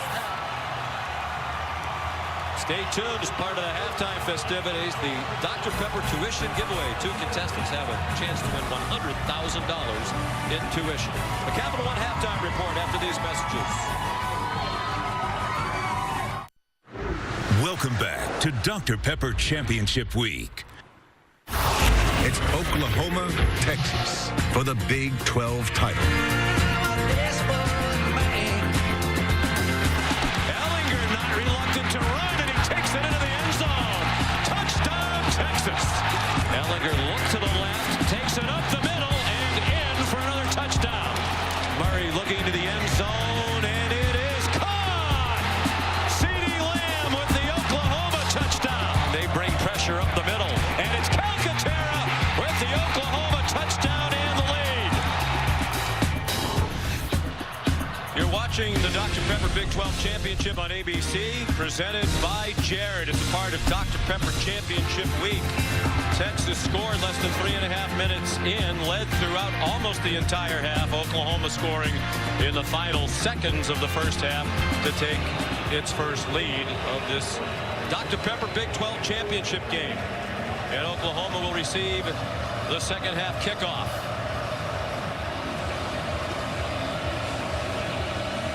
Cameron Dicker kicks off. And it's a touchback. Welcome back to Arlington, Texas. Sean McDonough with Todd Blackledge, rejoined in a moment by Holly Rowe. We talked about it was a struggling start for this Oklahoma offense, but you look at the numbers, they're over 250 yards for the half, on their way to 500 perhaps again, as they've been in every conference game this year. Texas did such a great job for most of that first half, particularly stopping the run, and finally Lincoln Riley said, you know what, we got to throw the football. They're doing a great job on a run. Let's put the ball in the hands of Kyler Murray, and that really started to loosen things up in that late part of the first half. Kyler Murray throws short. CeeDee Lamb across the field, and they'll mark him out of bounds with a first down at the 40-yard line. They love that play. It's kind of a wide receiver screen under the guise of a crossing route. As long as that receiver gets back behind the line of scrimmage, guys can block downfield. They ran it earlier with Marquise Brown in the first half. That time they did it with C.D. Lamb. Trey Sermon gets 2. A moment ago, Holly spoke with Lincoln Riley. Well, Coach Riley, that is the first time in 25 games you haven't scored in the first quarter. What kind of changed in the second that you started to get more of a rhythm offensively? We just made some competitive plays. We had plenty of opportunities. We moved it good the first half. We just didn't do a good job, finishing in the red zone. We did that there in the second quarter. How does scoring, going to the locker room at the half, really give you guys some juice? I saw offensive linemen leaping in the air. Yeah, a lot of momentum. To be able to flip that there, get a stop, come down, score, get the ball here to start the second half was huge. Thank you so much. Thanks, Holly. Trey Sermon got them to the 45-yard line. Here's 3rd down and 5, opening possession of the second half. Murray sidesteps the rush over the middle and on target. First down to the Texas 42-yard line. Miles Tees.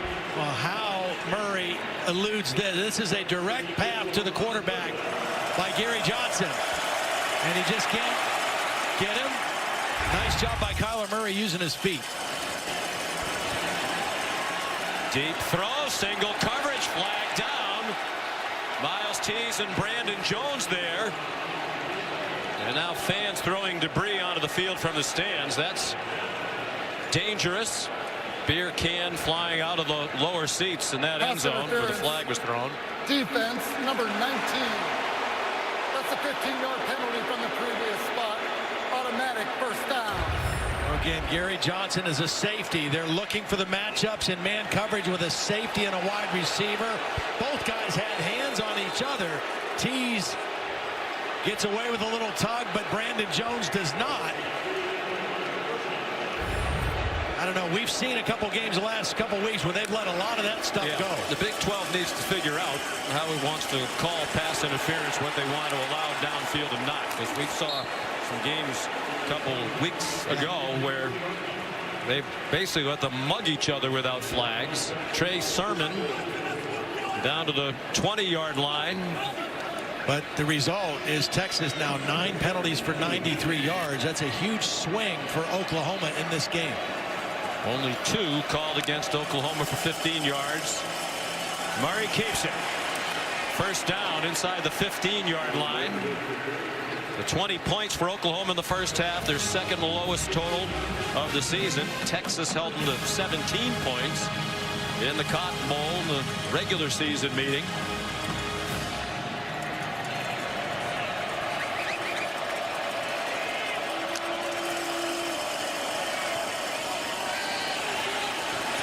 Sermon wanted to throw it, runs instead, and is close to another first down. Tackled by Gary Johnson just shy of the 5 and just shy of the line to make.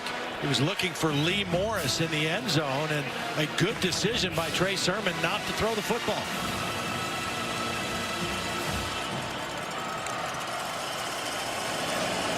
Sermon, touchdown, Oklahoma.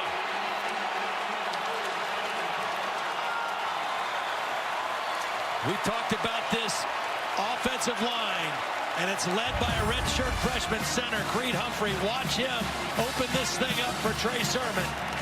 Takes his man completely out of the play. Nice block by Ben Powers, the left guard as well. And Oklahoma right away gets back on the scoreboard.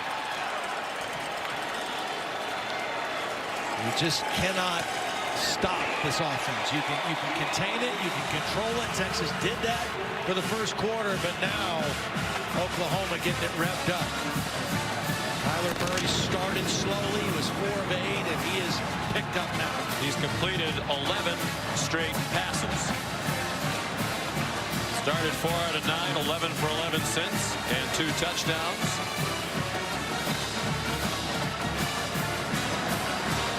It's a 13-point lead for the Sooners. Here's Holly Rowe. Well, guys, you saw that nice hole opened up by the redshirt freshman center of Oklahoma, Creed Humphrey. He has gotten so good so fast, and one of the reasons He's been wrestling since he was 4 years old.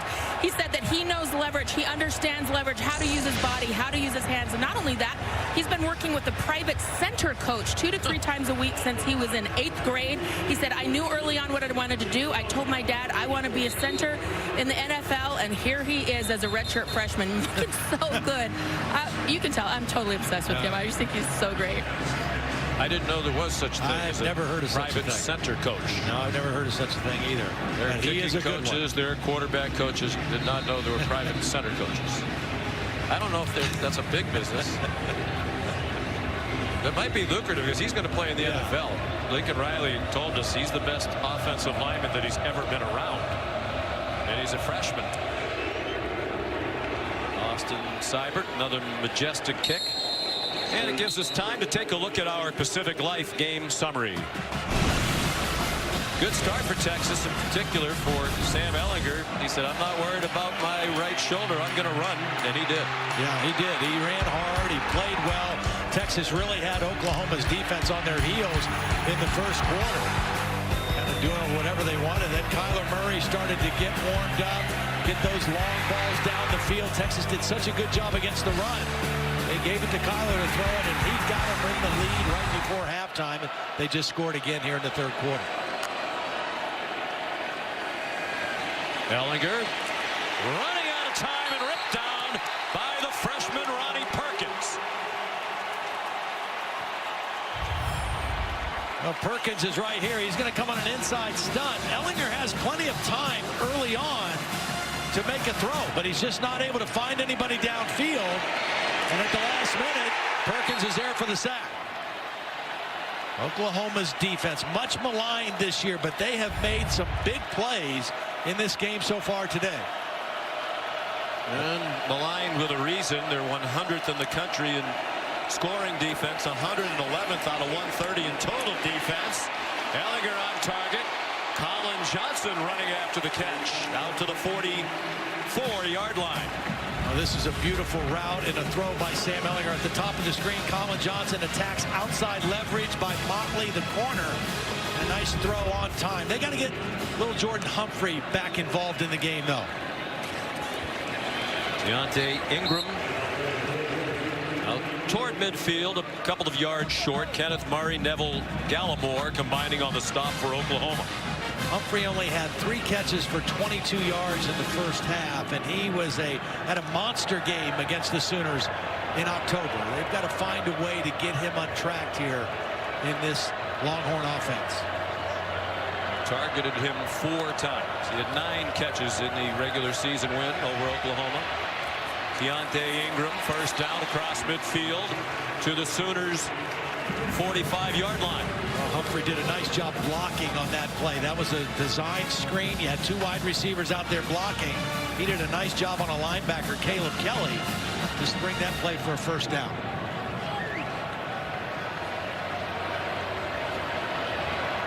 Texas really needs a touchdown on this drive. They can't afford to allow this lead to get too far extended with Oklahoma.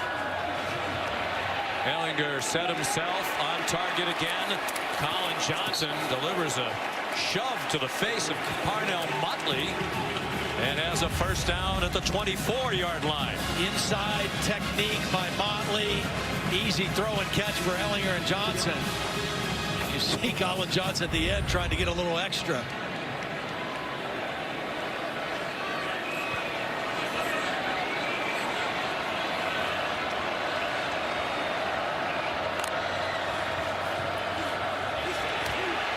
Ehlinger was running out of time. Little Jordan Humphrey, a bobbling catch and a loss of yardage on the play. That was a corner blitz by Parnell Motley, and that's why Ehlinger had to get rid of the football. He did a good job just to get rid of the football. Here comes Motley at the top of the screen, number 11, unblocked, and Sam just has to unload the football. Negative yardage play by the Sooner defense on first down.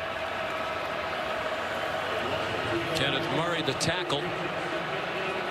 Ruffin McNeil continues to preach his belief in this defense and the talent of the defense, the effort level.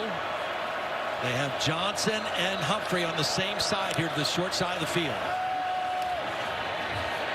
Ehlinger given a lot of time. Fires to the end zone. And caught as he inbounds. Yes. Touchdown, Texas. Colin Johnson.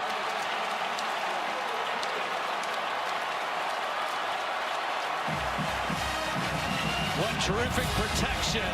Again, Trey Brown, 5'10". Colin Johnson, 6'4". Throw it up and let the big guy go make a play. 1 foot down, good clean catch. But it started with terrific protection. Ellinger had a long time to survey that field and come back late to Colin Johnson in the corner of the end zone. 7th catch for Johnson.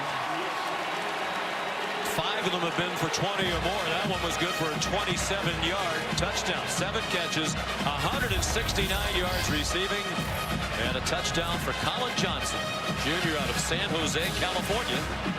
And as you said, Todd, it felt like Texas really needed a score, and they got it. Back within a score, with a long way to go.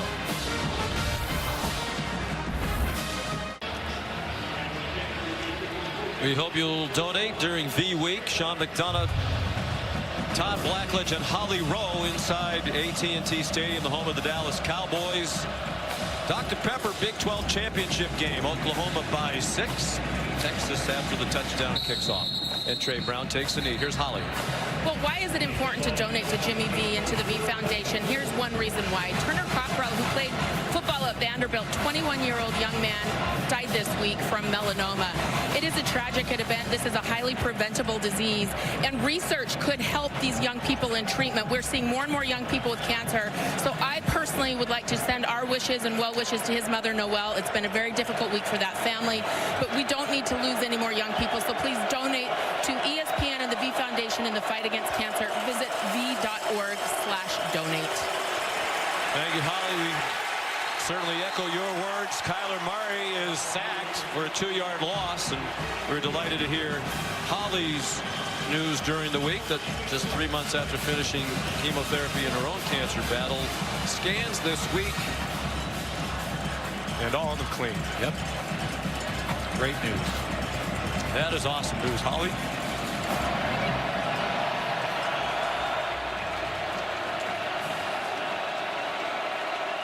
Loss of a yard, perhaps even 2. 2nd down, 12, inside handoff, and Sermon is bottled up. Another loss on the play. Well, you can see what that touchdown did to the defense, the energy on the Texas defense. 2 plays in a row, they get to the quarterback, they get a negative yardage play on a run, and now 3rd and long. Can they force a second Oklahoma punt of the football game? Alan Murray trying to go quickly. Texas brings pressure. He threw it up for grabs, and it's incomplete. Well short of C.D. Lamb. The throw was a duck, as he literally tried to duck the blitz. Yes, that's exactly right. That's why he threw the duck. He was trying to duck the blitz and get rid of the football, and he didn't throw his normal pretty pass, and it came up short and wobbly. But credit this Texas defense. B.J. Foster on that pressure. 3 dynamic defensive plays in a row by the Texas defense. A very rare 3-and-out for the Oklahoma offense. Little Jordan Humphrey, mentioned first game this year, returning punts.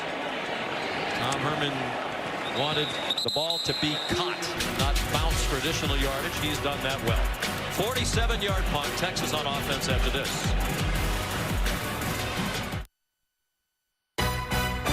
The 2018 Dr. Pepper Big 12 Football Championship, presented by Jared on ABC, is brought to you by Ice Cold Dr. Pepper, the official drink of Fansville, Mercedes-Benz, the best or nothing, and the unexpected energy of ExxonMobil. Energy lives here. Exciting start to championship Saturday. We're midway through the 3rd quarter. Oklahoma leading Texas by 6. Championship Saturday continues at 3:30 Eastern. Memphis and number 8 UCF for the American title. And then at 8 o'clock tonight, number 2 Clemson takes on Pittsburgh, the Atlantic Coast Conference Championship. Clemson looking to cement its spot in the college football playoff with a win in that one. Both games are right here on ABC, and the championship action available on the ESPN app. Texas scored on its last possession to get within 6. The defense a 3-and-out. Now Sam Ellinger again. retreating and in trouble. At this point, just wanting to get rid of it, and an incomplete pass for Andrew Beck. Pressure by Ronnie Perkins. One thing that we should bring up in the meeting in October, one of the real turning points, Oklahoma had 3 turnovers and Texas had none. It was a big difference in the game. No turnovers so far in this football game. Could be very critical down the stretch. Trey Watson runs for 9. Curtis Bolton stopped him just shy of the first down. Good inside run. You got a lot of options at 3rd and short, particularly with a quarterback who can run like Sam Ehlinger. Ehlinger took a hit on his right shoulder while throwing the touchdown pass on the last drive. Was moving it around a little bit. Didn't look to be in significant pain, but definitely swung it around a couple of times well after he threw the ball. This is a defensive lineman out over Little Jordan right now. Ehlinger. There's a crease. There's a first down across midfield and sliding down at the 48-yard line of Oklahoma.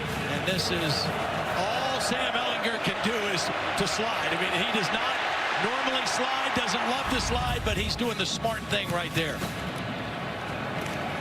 Trey Watson bounces off a couple of hits, gets tackled forward to the 44-yard line. A nice block by Andrew Beck in there. I really like this guy. He does so many different things for them. Number 47 missed all of last year with an injury. He had a broken foot. He actually broke it twice last year. Ball's out, but it's out of bounds. Trey Watson had it popped out by Robert Barnes. But that ball went backwards and they lost a couple yards. So it'll be 3rd and longer now for Texas. Good hit by Barnes. Helmet right on the football. The ball was fumbled backwards and out of play. Unlike when they play in the Cotton Bowl, we see a lot of Oklahoma fans next to the Texas fans. Usually it's the Crimson and Cream from the 50-yard line around one end zone to the other 50, and the burnt orange in the other direction. But here they're intermingled. And watching a very entertaining game. Whistles before the snap. Timeout, Oklahoma. Texas was lined up the same way as the last Oklahoma touchdown. Calls their first timeout of the half. And little Jordan Humphrey and Colin Johnson on the same side, the short side of the field. Ruffin McNeil wanted to take another look at it.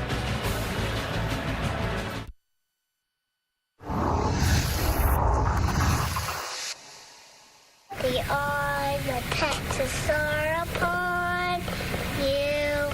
All the days are away. Mentioned earlier, Tim Beck, the offensive coordinator, says Sam Ehlinger believes he was born to be the Texas quarterback. He's been a Texas fan since the earliest days he can remember, trying to lead them to a Big 12 title, down by 6, 3rd and 7. From the Oklahoma 46, he's on target. First down, little Jordan Humphrey inside the 30-yard line to the Oklahoma 28. Working on Trey Norwood, the corner who's playing inside as a safety. Nice route by Humphrey and a good first down. So Neville Gallimore down. They missed him in the Oklahoma State game. Came back last week against West Virginia, probably their best interior defensive lineman. Well, they check on Neville. Let's send you back to Matt Berry in the studio. Sean, thank you. Time for your DirecTV. More for your college football thing. Sunbelt Championship over on ESPN. This Appalachian State, Zach Thomas, 35-yard touchdown run, his second of the day. 27-16 App State in the 4th quarter. Very good App State team. Oh, very good. Almost knocked off your beloved alma mater at Penn State at the beginning of this year. Yeah, nothing fluky about that game either, because we had Penn State and Pitt the 2nd week of the season. I was able to watch that film, and App State played them nose for nose. It was really a good ball game.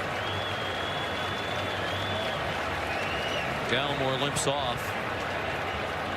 We're talking about Sam Ehlinger. That tweet with the baby hook 'em horns, that's how he announced his commitment to be the quarterback. for Texas. Raised in a Texas household. His dad, Ross, graduate of the University of Texas and a huge Longhorn fan. Passed away tragically 2013 while participating in a triathlon around Alcatraz out in San Francisco. Sam, the oldest of his 3 children, brother Jake and sister Morgan, football player and cheerleader respectively in high school. Really enjoyed visiting with him last night. Classy kid, smart, polite, and obviously tough and talented. And a very good backup in Shane Buechele. They battled for the job. Tim Beck said he has the it factor, talking about Ellinger. He's throwing to the end zone and for the lead. Flag down. They might have been holding Lil Jordan Humphrey. Robert Barnes intercepted it. But pass interference against Oklahoma will be the call. Pass interference. Defense number 13. That's a 15-yard penalty. Automatic first down. Sean, they got the penalty, but I want you to watch this. Duvernay is going to run in the middle of the field wide open. He's looking to little Jordan Humphrey out here. He gets the penalty, but if he sees Duvernay in the middle, it's a touchdown for Texas. Nobody around him. They get the penalty, and they're in scoring position, but he would have had a touchdown in one play. But clearly a penalty on Trey Norwood. They've gone now 2 plays in a row to little Jordan Humphrey. 3rd penalty against Oklahoma. Texas has been penalized 9 times. Texas led throughout almost the entire first half, trying to reclaim the lead with a touchdown as we approach 5 minutes to go in the 3rd quarter. And movement along the right end of the Texas offensive line. Yeah, just so long to be in your stance up there for an offensive lineman. Texas trying to do a lot at the line of scrimmage. Full start. Offense number 52. That's a 5-yard penalty. It's first down. Sam Cosme, the right tackle. Again, they're really high on him. You know, you're asking these guys to stay up there ready to strike for such a long period of time, and he moved, as did Andrew Beck, and 5 yards against him.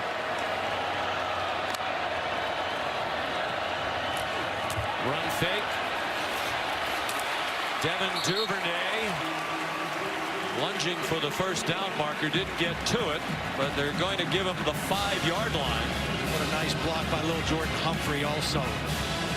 Seen that a couple times, using that big body, not just as a receiver, but as a lead blocker. Ingram. First down. Keontae Ingram, the true freshman, their leading rusher for the year, averaging 61 yards a game. See, I think that's smart with Neville Gallimore on the sideline, their best interior run defender. For an injured player. And now Bolton, who has played so well today in the last couple weeks, down at the end of that play. That'll be a huge loss if he has to go out. He's their 2nd leading tackler, 17th in the nation, making 10 tackles a game. The other thing about him is they move him around and play him in so many different spots in their different defensive packages. He has a lot of versatility for this defense. Gallimore looks like he's ready to go. I wonder if it's a cramp.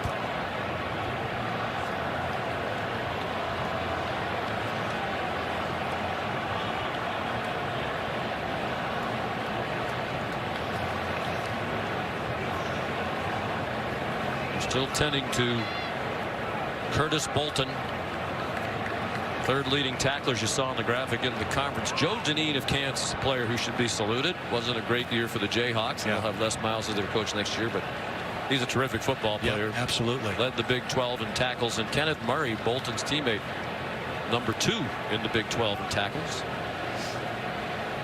Murray trying to stay loose.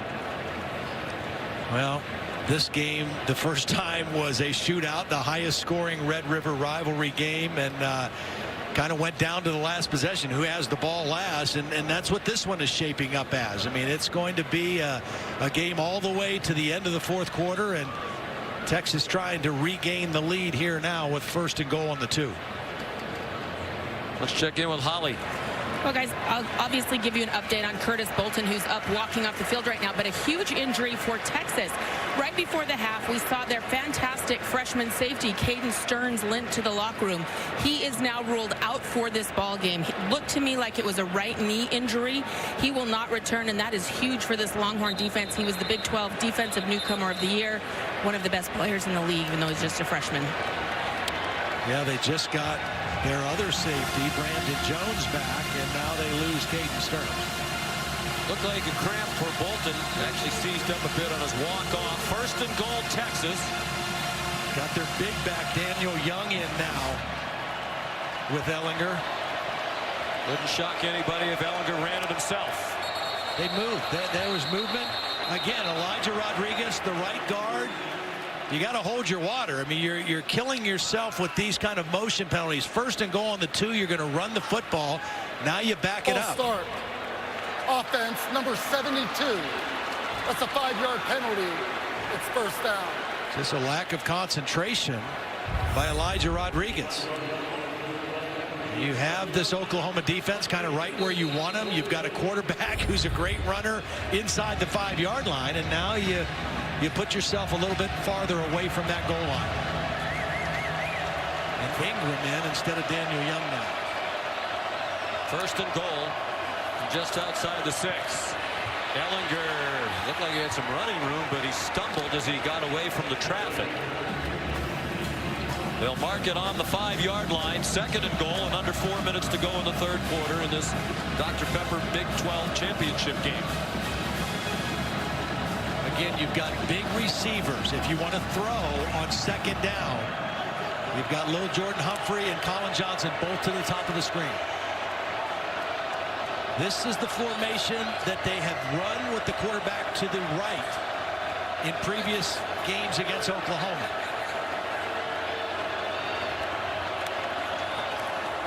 Same thing they did in the first half. It's Ellinger corralled after a short gain. Amani Bledsoe says, we're not going for that again. Really nice play by Bledsoe. Worked his way down the line, was not fooled. It's Ruffin McNeil. Took over for Mike Stoops. Huge third down play for his defense right here. Remember, they were first and goal inside the 2 before this. And you wonder if it's 4-down territory. Tom Herman said you really can't kick field goals against Oklahoma. Sooners showing blitz. They rush 5. Ellinger throws, caught, touchdown, Lil Jordan Humphrey. Well, that's a mismatch for Texas. Lil Jordan Humphrey, their best receiver, against a linebacker, Caleb Kelly. One-on-one coverage. Good read by Sam Ellinger. Watch this right here. One-on-one against the linebacker. Gets the separation. Ellinger puts the ball in the numbers. And Texas with a chance to take the lead.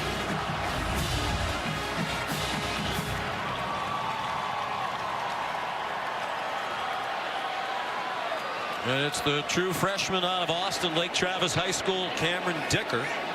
One of the heroes of the regular season win against Oklahoma. Kicked the game-winning field goal. And that one is off the uprights. Looked like it was deflected, and now it's Robert Barnes, but the play's dead. It hit the crossbar. The ball is dead by appeared. rule when it hits the crossbar. The extra point is no good. And it's the first one missed by Dicker this year.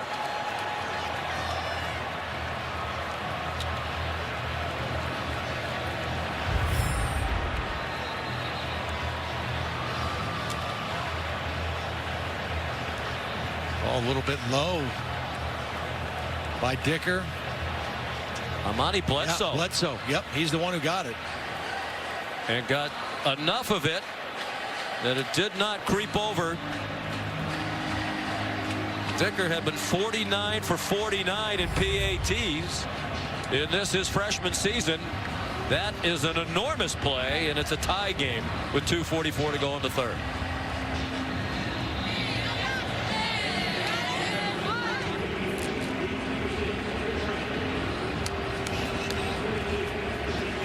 Third block kick for Oklahoma this season. They blocked 2 punts. Both went for touchdowns. Vickers kickoff will be a touchback. Here's a look at our Pacific Life game summary.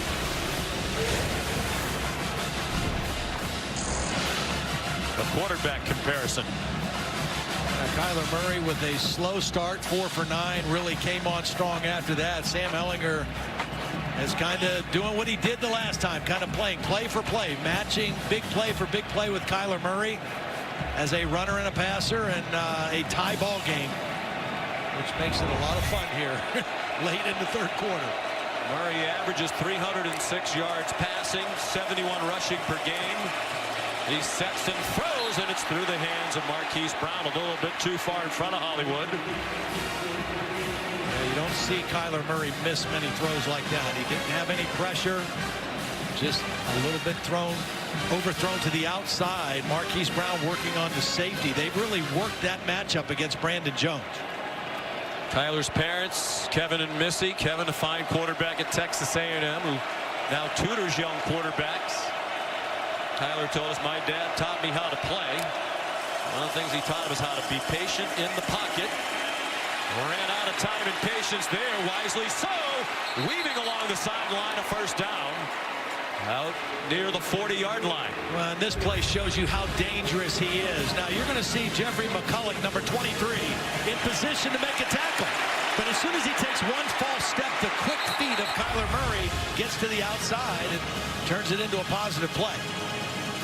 Has the ability to make you miss with quickness and then run by you with great speed. The only player in the history of FBS football go through a regular season, average 300 yards per game passing and 60 yards or more per game rushing. Kennedy Brooks to the 49, and in many years, Todd, he's a shoo-in.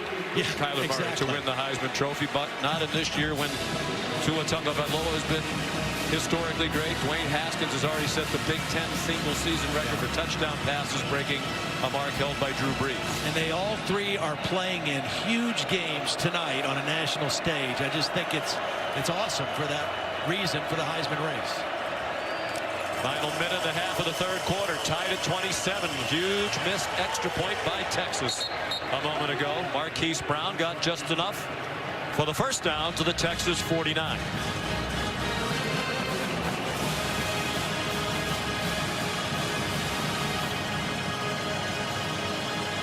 Dicker, who kicked that 40-yard game-winning field goal against Oklahoma with 9 seconds left. Had a great freshman year, but that was a big miss on the block by Bledsoe. Murray scrambles for about 8 more. They had scored 3 touchdowns on 3 consecutive possessions before the 3-and-out last time on the field. And you hate to give up a gain of 7 or 8, but you'll take that with Kyler Murray because, like Todd Orlando said to us, he can run 60 yards just as fast as he can throw a pass 60 yards. So if you hold him to 8 yards or 7 yards, that's kind of a win for your defense. I'm not sure that's literally true, but it has to be close. You'd almost like to see it. He could outrace a ball that was 60 yards in the air the way he throws it. Marquise Brown. How about that footwork? Knocked down from behind inside the 30-yard line. Nice job by Lee Morris, the other receiver out there with the block on Chris Boyd. Oklahoma kind of methodically going down the field here with short passes and runs after the catch. Brown limping slightly as he went to the sideline. They do not have to snap the ball again here in the third quarter, and it appears that the Sooners will not.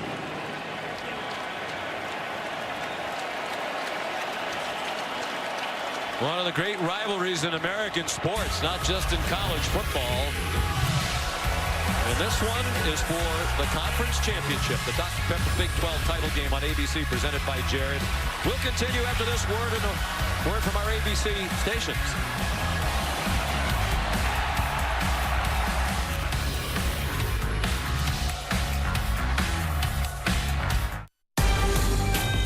You finally did it.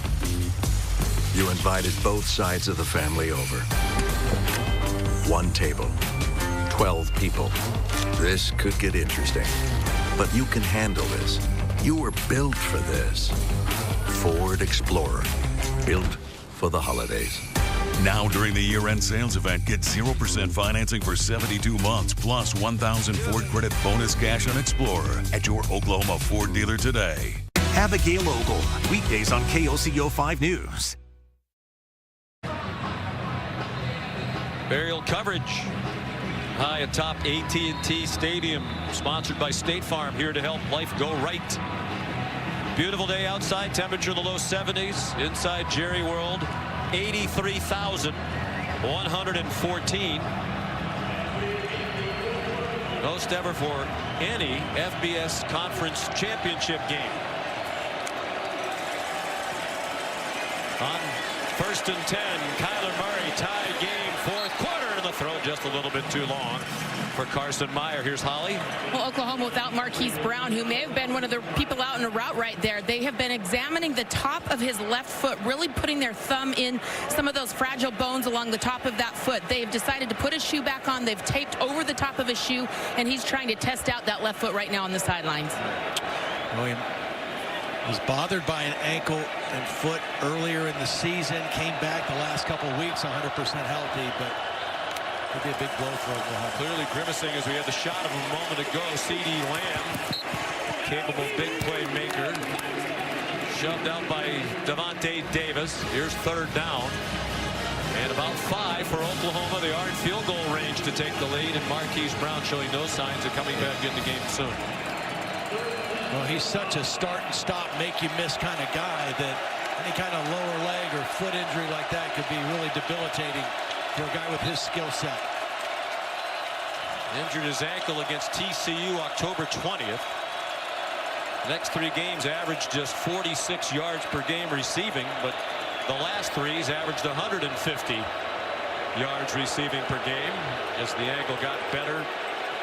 They need to reset the 25-second clock. Now, are they going to charge a timeout to Oklahoma? Here's what I don't understand. The 25-second clock was going down. That was their first timeout of the half. 30 seconds. Correction, that is their second timeout of the half. Bill, here's a question I have for you. So in that particular case, Texas was making a late substitution because they were allowed to.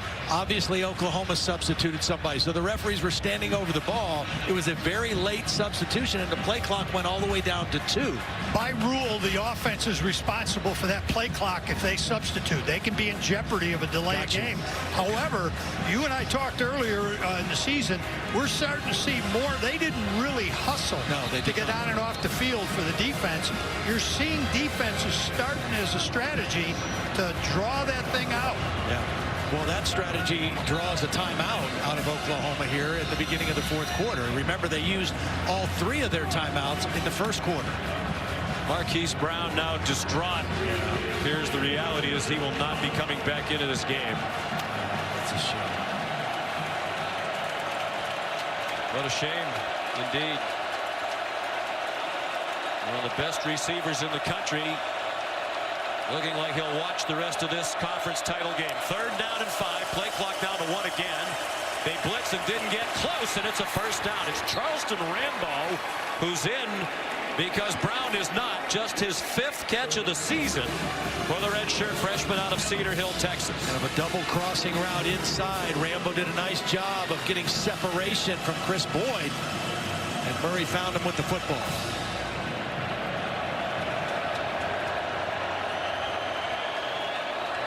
Terms of time, a very long drive by Oklahoma standards, more than 4 minutes now, working their way up the field. Nothing doing there for Kennedy Brooks, chopped down by Chris Nelson, veteran in the middle of that defensive line. His 28th career start for a senior from Lakeland, Florida. Chris Nelson did a nice job of beating the freshman center Creed Humphrey on that play. Stout guy in the middle of that Texas defense. Personal center coach will help Creed work on that in the days ahead. We'll have that one filmed up, boy. Blitz again. Murray danced ahead to the 15, perhaps even the 14-yard line. Nelson in on the play again with Anthony Wheeler. Officials timeout for an injured player. Defense. Malcolm Roach junior, who fractured his foot early in the year. They thought he'd be out the entire season, but he worked very hard, rehab his way back in. We'll check on Malcolm after a timeout.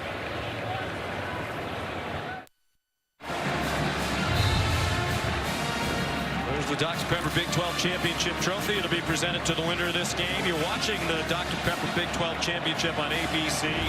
Presented by Jared. It's Dr. Pepper Championship Week. And it's off to a great start here in Arlington, Texas, with Oklahoma and Texas tied at 27 early in the fourth quarter, and the Sooners on the move. They're bringing that maybe for Marquise Brown.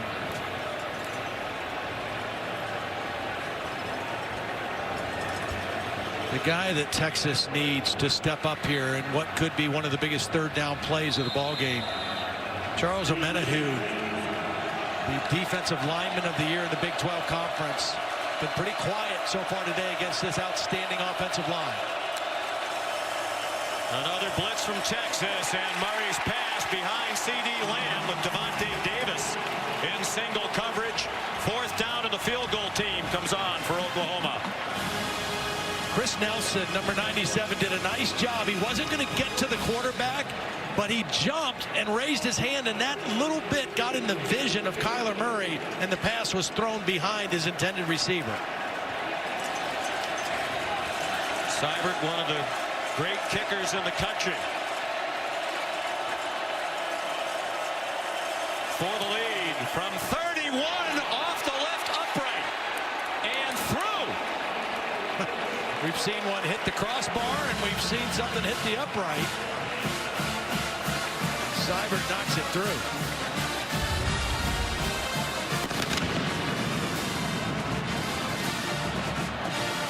That looked like he was going to hook away for sure. Wow, sure did. At the inside of the left upright. Actually, it looked like it was hooking and then faded back. It did.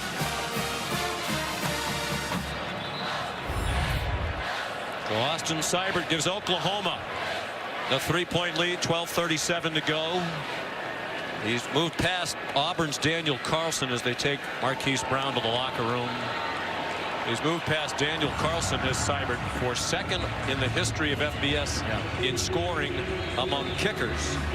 And only Zane Gonzalez of Arizona State, who graduated in 2016, has more career points, 494 for Gonzalez. Seibert has a chance at that one before he's done. I think this is one of the best things this guy does. The percentage that he kicks it out of the end zone is outstanding. Here's Matt Berry back in the studio. Yeah, Sean, keeping an eye on the Conference USA Championship game. Great story developing. UAB, just their second year back in competition after suspending the football program back in 2014. They're up 24-13 in their championship game just before the half. That is an amazing story. Yeah, good job Bill Clark has done, the coach there. Texas has struggled in fourth quarters this year. They've been outscored by 67 points. Some of that was in the meeting of the Cotton Bowl when Oklahoma rallied from 21 down to tie it in the fourth quarter with 3 late touchdowns. The Horns won on a last-second field goal. Sam Ehlinger out of time, threw it away. Late flag right in the middle of the field. I think it might be an illegal man downfield for Texas. The center, Kyle Shackelford, looked like he had worked his way too far down the field. See what they call. There is no foul for an eligible downfield on the pass. The quarterback was legally grounding the ball. It's second down. Okay.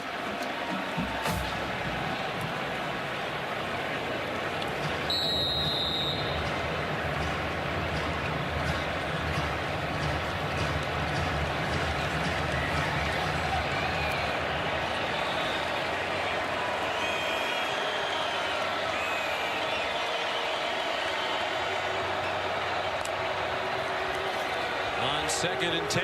Ehlinger, the Zion roll, threw way over the head of L.J. Humphrey. Here's Holly. Well, Curtis Bolton, the second leading tackler for this Sooner defense, is back out on the defense right now, which is important. They have been throwing liquids down him. I think he drank about 4 bottles of Gatorade. He's been putting tons of those chewable gummies of Gatorade into his mouth. Sooners.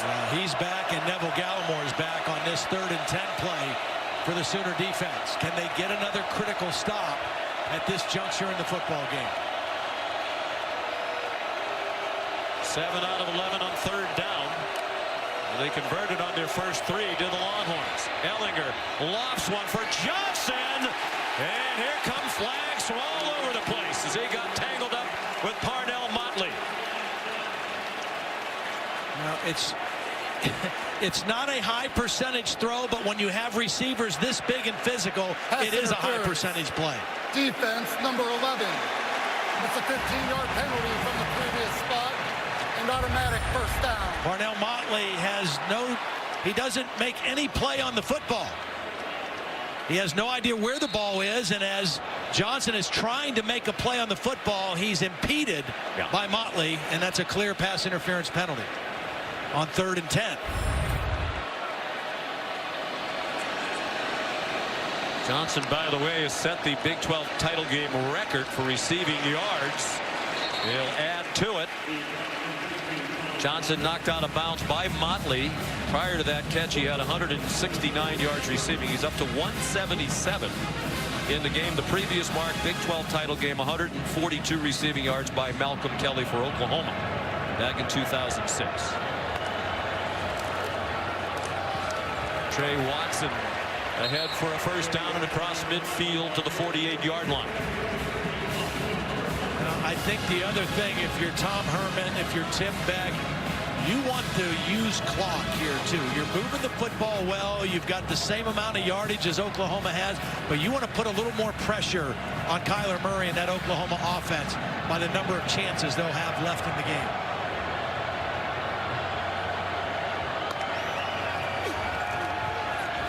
Look out, Ellinger about to get hit as he throws. Johnson flailing around, won't get a flag thrown this time.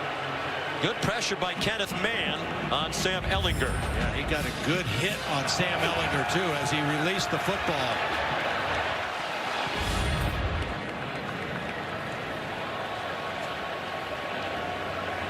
We spoke with Sam Ellinger last night, Tom Herman. They said the mantra all year long was finish. Last year, Texas lost 4 games that they had the lead in the 4th quarter.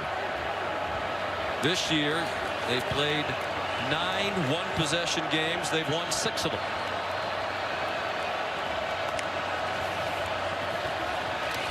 Trey Watson.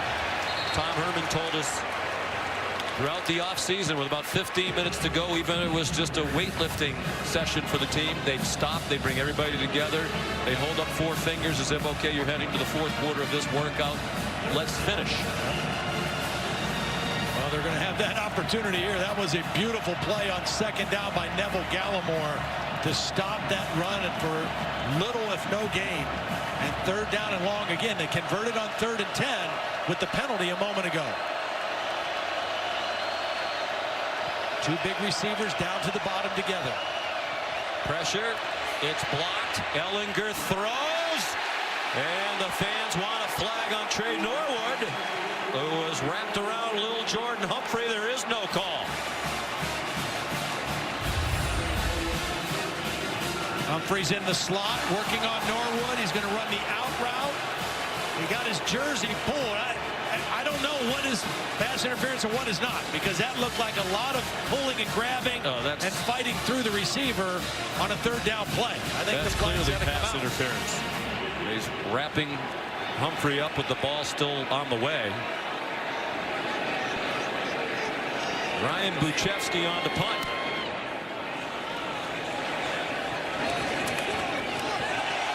That's going to be a penalty. Could be. Yep, Yes. there it is. Fair catch signal made by C.D. Lamb, and Josh Thompson hit him. Well, Josh Thompson thought he was going to catch the football. He thought C.D. Lamb was going to leave the ball alone. But C.D. Lamb went to make the fair catch, and because Thompson ran into him, that's a penalty. Well, it's been an up and down day for this officiating crew. That pass interference a moment ago, you cannot miss. They've called that all day long. Yeah, especially based on the way they've called the game. Absolutely. Again, we've had a couple games in this conference in the last few weeks that they didn't call anything like that. I think that would have been pass interference penalty in just about every instance, even when games when they've let him play. How about last night? Catch interference by the kicking team, number 9. 15-yard penalty from the spot of the foul. First down. Timeout. We'll talk more about it when we come back. 10.5 to go in the Big 12 championship game. The 2018 Dr. Pepper Big 12 Football Championship, presented by Jared on ABC, is brought to you by Ice Cold Dr. Pepper, the official drink of Fansville. Jared, dare to be devoted. And in part by Pacific Life. Experience the power of Pacific.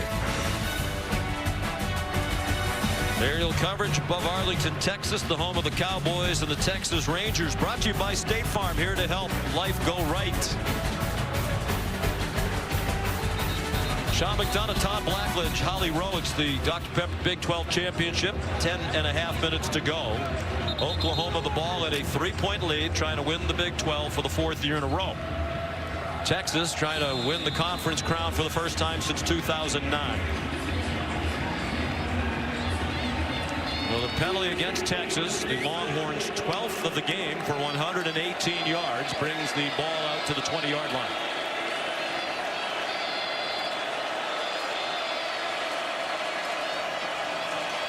Kennedy Brooks, the running back. Longhorns showing blitz and trying to bring 5. Well blocked, and Kennedy Brooks chopped down. P.J. Locke, the senior out of Beaumont, Texas. Stalwart for this Longhorn team, his 40th career start. Very physical, plays that nickelback position. One of the most physical guys on this team. He'll graduate in a couple of weeks. 3.5 years. Good throw and catch. Grant Calcaterra. First down, 33-yard line. Kyler Murray on target. And the arm strength. This is from the left hash, throwing it deep out to the right sideline. The guy can make every throw that you'd want a quarterback to make. Very impressive arm. It could be he has just one more football game left. He hopes he has 2 more left in the college football playoff, but it was reiterated earlier this week his intention to go play baseball as a first-round pick of the Oakland A's when this football season is over. Kennedy Brooks yanked back after he crossed the 35. Anthony Wheeler, the tackle. Both teams have done a great job of taking care of the football. Texas had the one football by Trey Watson that fumbled out of bounds, but neither team with a turnover. Murray again on target. CeeDee Lamb ran away from Devontae Davis, who looked a little wiped out as he tried to make the tackle. CeeDee Lamb belted from behind, lost the ball. It got knocked out, and Texas has recovered. Brandon Jones came up with the football. The ruling on the field is a catch on ball, recovered by the defense, first down. Gary Johnson came flying down the field. The senior from Douglas, Alabama, separated Lamb from the ball, and the Longhorns have it at the 8-yard line. What started as a poor play by Devontae Davis that turned a short throw into a long gain now ends up as a turnover, it appears, and Texas, with the first turnover of the game, is going to get the football. Was his knee down before the ball came out? That's the only question. No, that ball's well on its way out. Ball is out. What a hustle play by Gary Johnson, chasing from behind. CeeDee Lamb had turned that catch into a spectacular play, but the hustle play by Gary Johnson gets the first turnover of the game for the Longhorns. As you said, turnover free on both sides prior to that one. 9:06 to go. Texas from its own 8-yard line. Deontay Ingram yanked down immediately by Kenneth Mann. And Todd, a long way to go in this one, but questions about the Oklahoma defense. Some wondering, is it worthy of even being included in the 4-team playoff? They're making a significant statement today. Absolutely. This is a much different looking defense than the one we watched last week at Morgantown. A lot of negative yardage plays. They've been more stout against the run. That's a heck of a play on first down by Kenneth Mann for negative yardage. Play fake. Ellinger knocked down for a safety. Trey Brown came out of blitz, and Ellinger never saw him.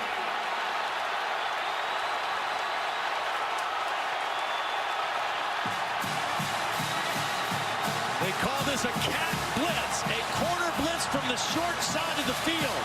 Ellinger has his receivers to the left.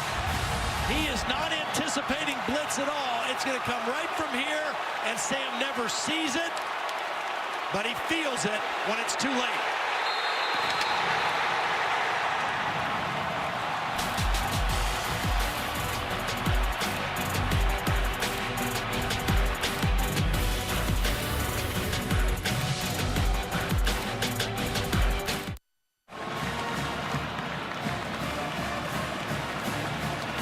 CeeDee Lamb a fumble when it looked like he might run for a touchdown. It was the first turnover of the game.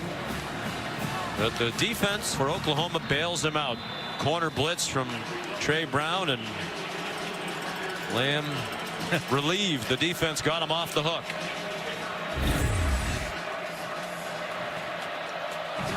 Free kick from the 20.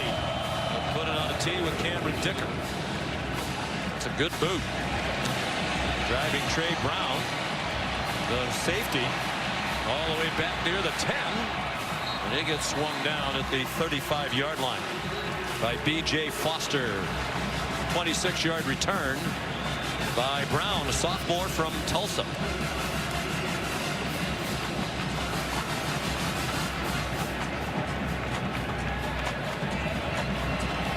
Good field position and a 5-point lead for Oklahoma.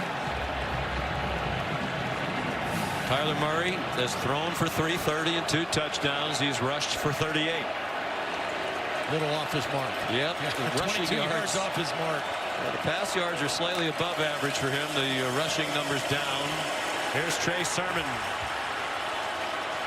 Starting to see some tired-looking Texas defenders. Brandon Jones got him down.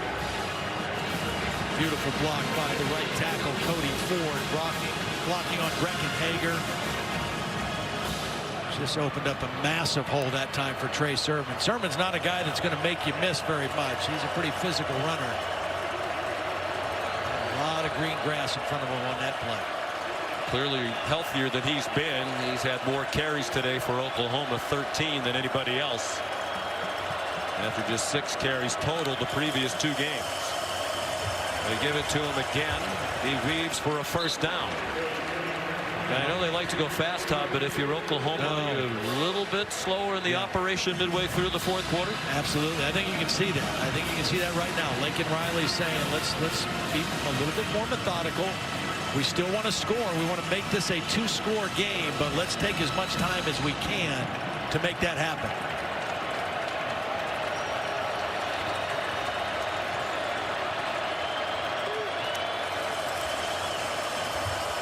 Sermon again up the middle. Charles Omenihu, the tackle at the 49-yard line. 3 yards for Oklahoma. The clock goes under. 7 minutes remaining in this Dr. Pepper Big 12 championship game.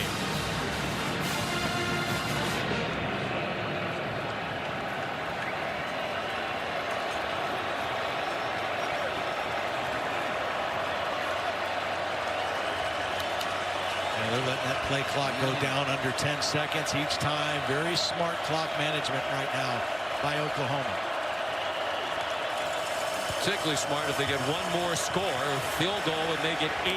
Texas would have to get a touchdown and the 2-point conversion. Obviously, a touchdown makes it a 2-score game, and Texas would be in a heap of trouble. Big 3rd down call here. After the carry by Trey Sermon, Lincoln Riley sends in the 3rd down and 6 play. And you got to be alert for a run by Kyler Murray. Remember, no Marquise Brown anymore. CeeDee Lamb is your primary target up here. And Calcaterra not in the game right now.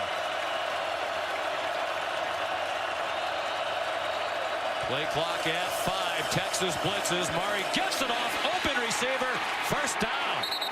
Lee Morris, the former walk-on, high school teammate of Kyler Murray, just down the road in Allen, Texas. Beautiful read. He sees blitz. He's got single coverage. It's out of his hands. Too quick for any pressure to get to him. one-on-one with the free safety, B.J. Foster, who is in there because of the injury to Caden Stearns. And Oklahoma moves the chains. Beautiful read that time by Kyler Murray on third down. Stearns on crutches on the Longhorn sideline. 17-yard play on 3rd and 6. Sermon trying to get outside. Yanked down by Chris Boyd. Flag down for a horse collar. And there's also a flag in the area where you would think offensive holding as well. So 2 flags on the field. I think they'll be 1 penalty against each team.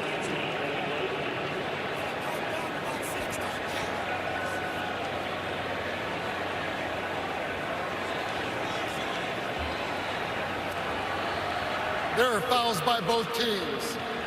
Holding, offense number 72. Personal foul, horse collar tackle. Defense number 2. Those fouls will offset. Replay, first down. This has been a tough game for Chris Boyd in the penalty department. Didn't hear who they called the holding. 72, Ben Powers, and then there's the horse collar at the end by Chris Boyd. So it's 1st and 10 again. The clock moving, under 5 minutes to go. A blitz, and they ran into the side from which the blitz came. Texas didn't wrap up. And the blitzer, B.J. Foster, actually wound up being involved in the tackle at the line of scrimmage on Trey Sermon. I don't think you can play off coverage on these wide receivers. I think you got to get up and press them if you're Texas, because if it's off and you try to pressure Kyler Murray, he's going to get that ball out quick. He may not throw on this 2nd down play, but if you play off on their wide receivers, he can get the ball there in a hurry for completions.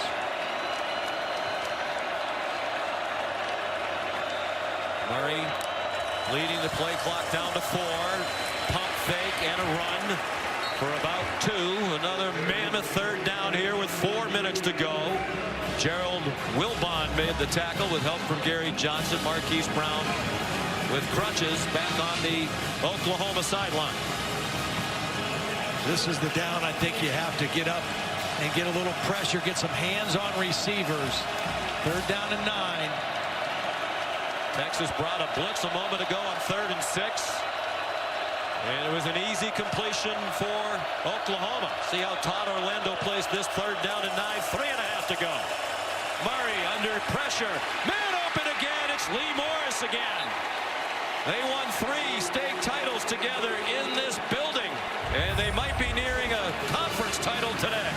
Outstanding work by Kyle Murray. Just feeling the pocket, collapsing, stepping up, and just flicking that ball for the completion to Morris. So nifty in the pocket. Good hit by B.J. Foster, and Morris holds on to the football for a huge 1st down. Morris, Murray, Bobby Evans, the left tackle, all teammates at Allen High School on those state championship teams. Kyler Murray went 5-0 here at AT&T Stadium in high school, including wins in 3 championship games. And if you're Texas, Todd, I think you have to start thinking about timeouts. Kennedy Brooks, the ball carrier. Not a timeout yet from Tom Herman. He has all 3 of them left.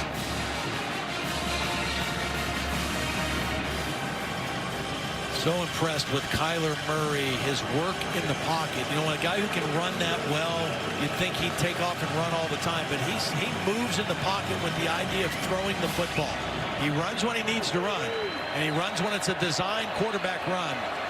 But he stays in there and moves to throw, and did it beautifully on that 3rd down play. 2nd and 7. Now there might be a timeout. Sermon. There's a timeout. Texas fans hollering toward Tom Herman to use the timeout, and he does with 2:04 to go. And can Oklahoma convert on another 3rd down? We'll find out right after this. Texas. Back at the Dr. Pepper Big 12 Championship, Oklahoma leading by 5. And here's today's Dr. Pepper Spotlight. Well, the spotlight is on Kyler Murray, who Started slowly, 4 for 9, but has really picked it up. Beautiful use of his eyes. We've seen this a lot today. Moving the safety, holding the safety where he was. Comes back with a nice touchdown pass to CeeDee Lamb. Here's another one to Calcaterra. What I like about this is his ability to just stay alive in the pocket, and he has quick feet, but he also has quick eyes. He sees what he wants to see, and this was the third down play just a bit ago to Morris for a huge conversion. Kyler Murray sitting right now at 361 yards and 2 touchdowns thrown. Lee Morris, his old high school buddy, didn't have a catch all day. He's had catches on 2 big third downs. Where will they go on this one? 3rd down and 10. 2 timeouts for Texas. Oklahoma by 5. Murray lofts one up for Calcaterra. What a catch! With the defender on him. It looked like he snared it with one hand. Grant Calcaterra with 2 minutes to go.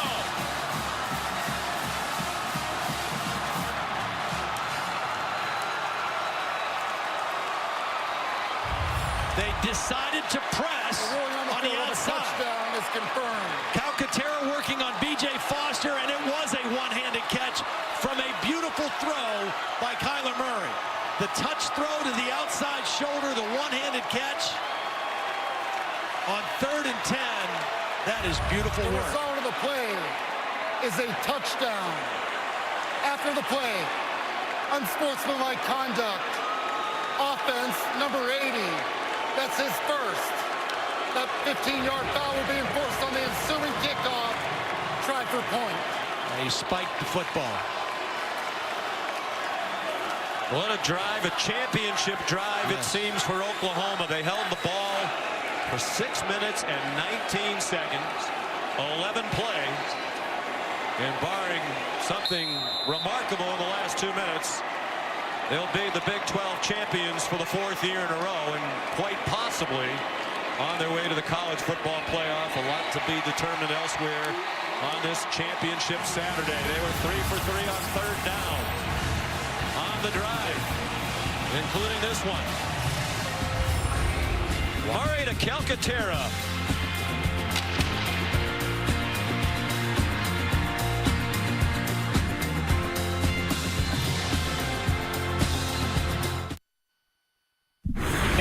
Programming update. Those waiting for Memphis and UCF. That game's going to kick in less than 3 minutes over on ESPN News before moving to ABC at the conclusion of Oklahoma, Texas. Sean, back to you.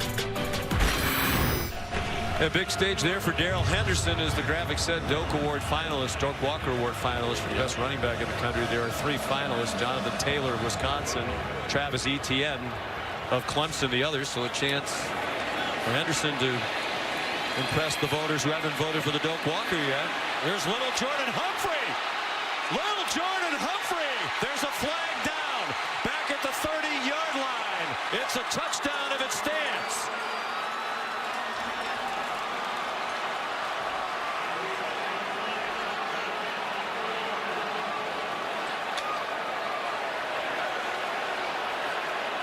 During the return, holding receiving team, number 29. 10-yard penalty from the spot of the foul. First down. Josh Thompson called for a crushing penalty for Texas. Oh, right there in the middle of the frame. Number 29. There's the left hand grabbing jersey and maybe even face mask on the return. Little Jordan Humphrey. Touchdown taken off the board, and for Texas, 12 penalties, 118 yards. That'll be the 13th, I believe. 13th, I don't think they put that on the stats monitor yet. What a crusher. You know, and Oklahoma a little bit lax on their coverage because they're so used to Cyber kicking it out of the end zone. There was nobody even around little Jordan Humphrey.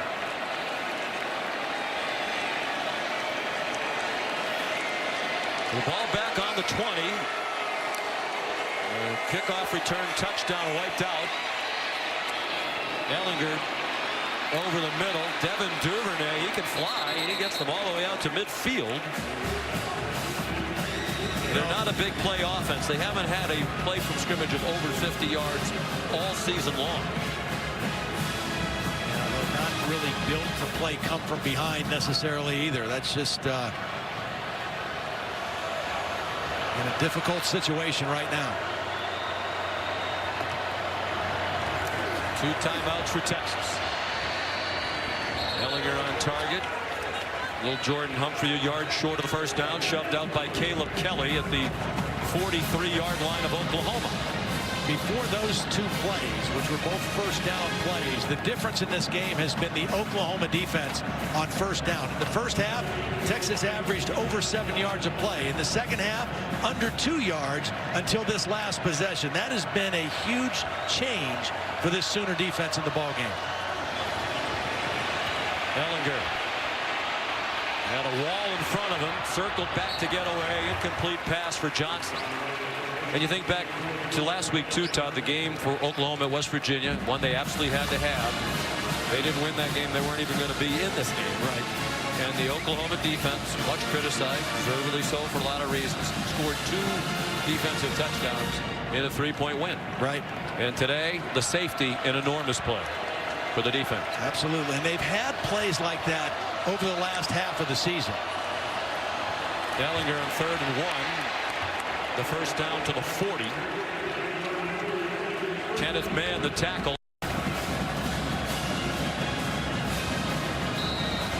Time running out on this Texas Longhorn team. 1:15 to go. Needing 2 scores. On target, Jerron Hurd, the former quarterback, with his first catch of the day, just his 12th of the season, senior from Denton, Texas. A nice read by Sam Ellinger. 2 deep safeties. The middle of the field is open, and Hurd was able to exploit that opening. Ellinger to the end zone. Johnson, who's had a record-setting day, couldn't hang on to that one. They've given him a lot of opportunities on plays like that. He's used his big body. I think he's become an even better and more physical receiver in the second half of the season. And he has had an outstanding ball game tonight. For a great family, his dad, Johnny Johnson, was an All-American defensive back at Texas in the late 70s. Played 10 seasons for the Rams. He's in the College Football Hall of Fame. From the 19, they've been in the red zone 3 times previously with 3 touchdowns. And that one is intercepted. A game-sealing play off the ricochet. Trey Norwood wraps up the Big 12 championship for Oklahoma for the 4th year in a row.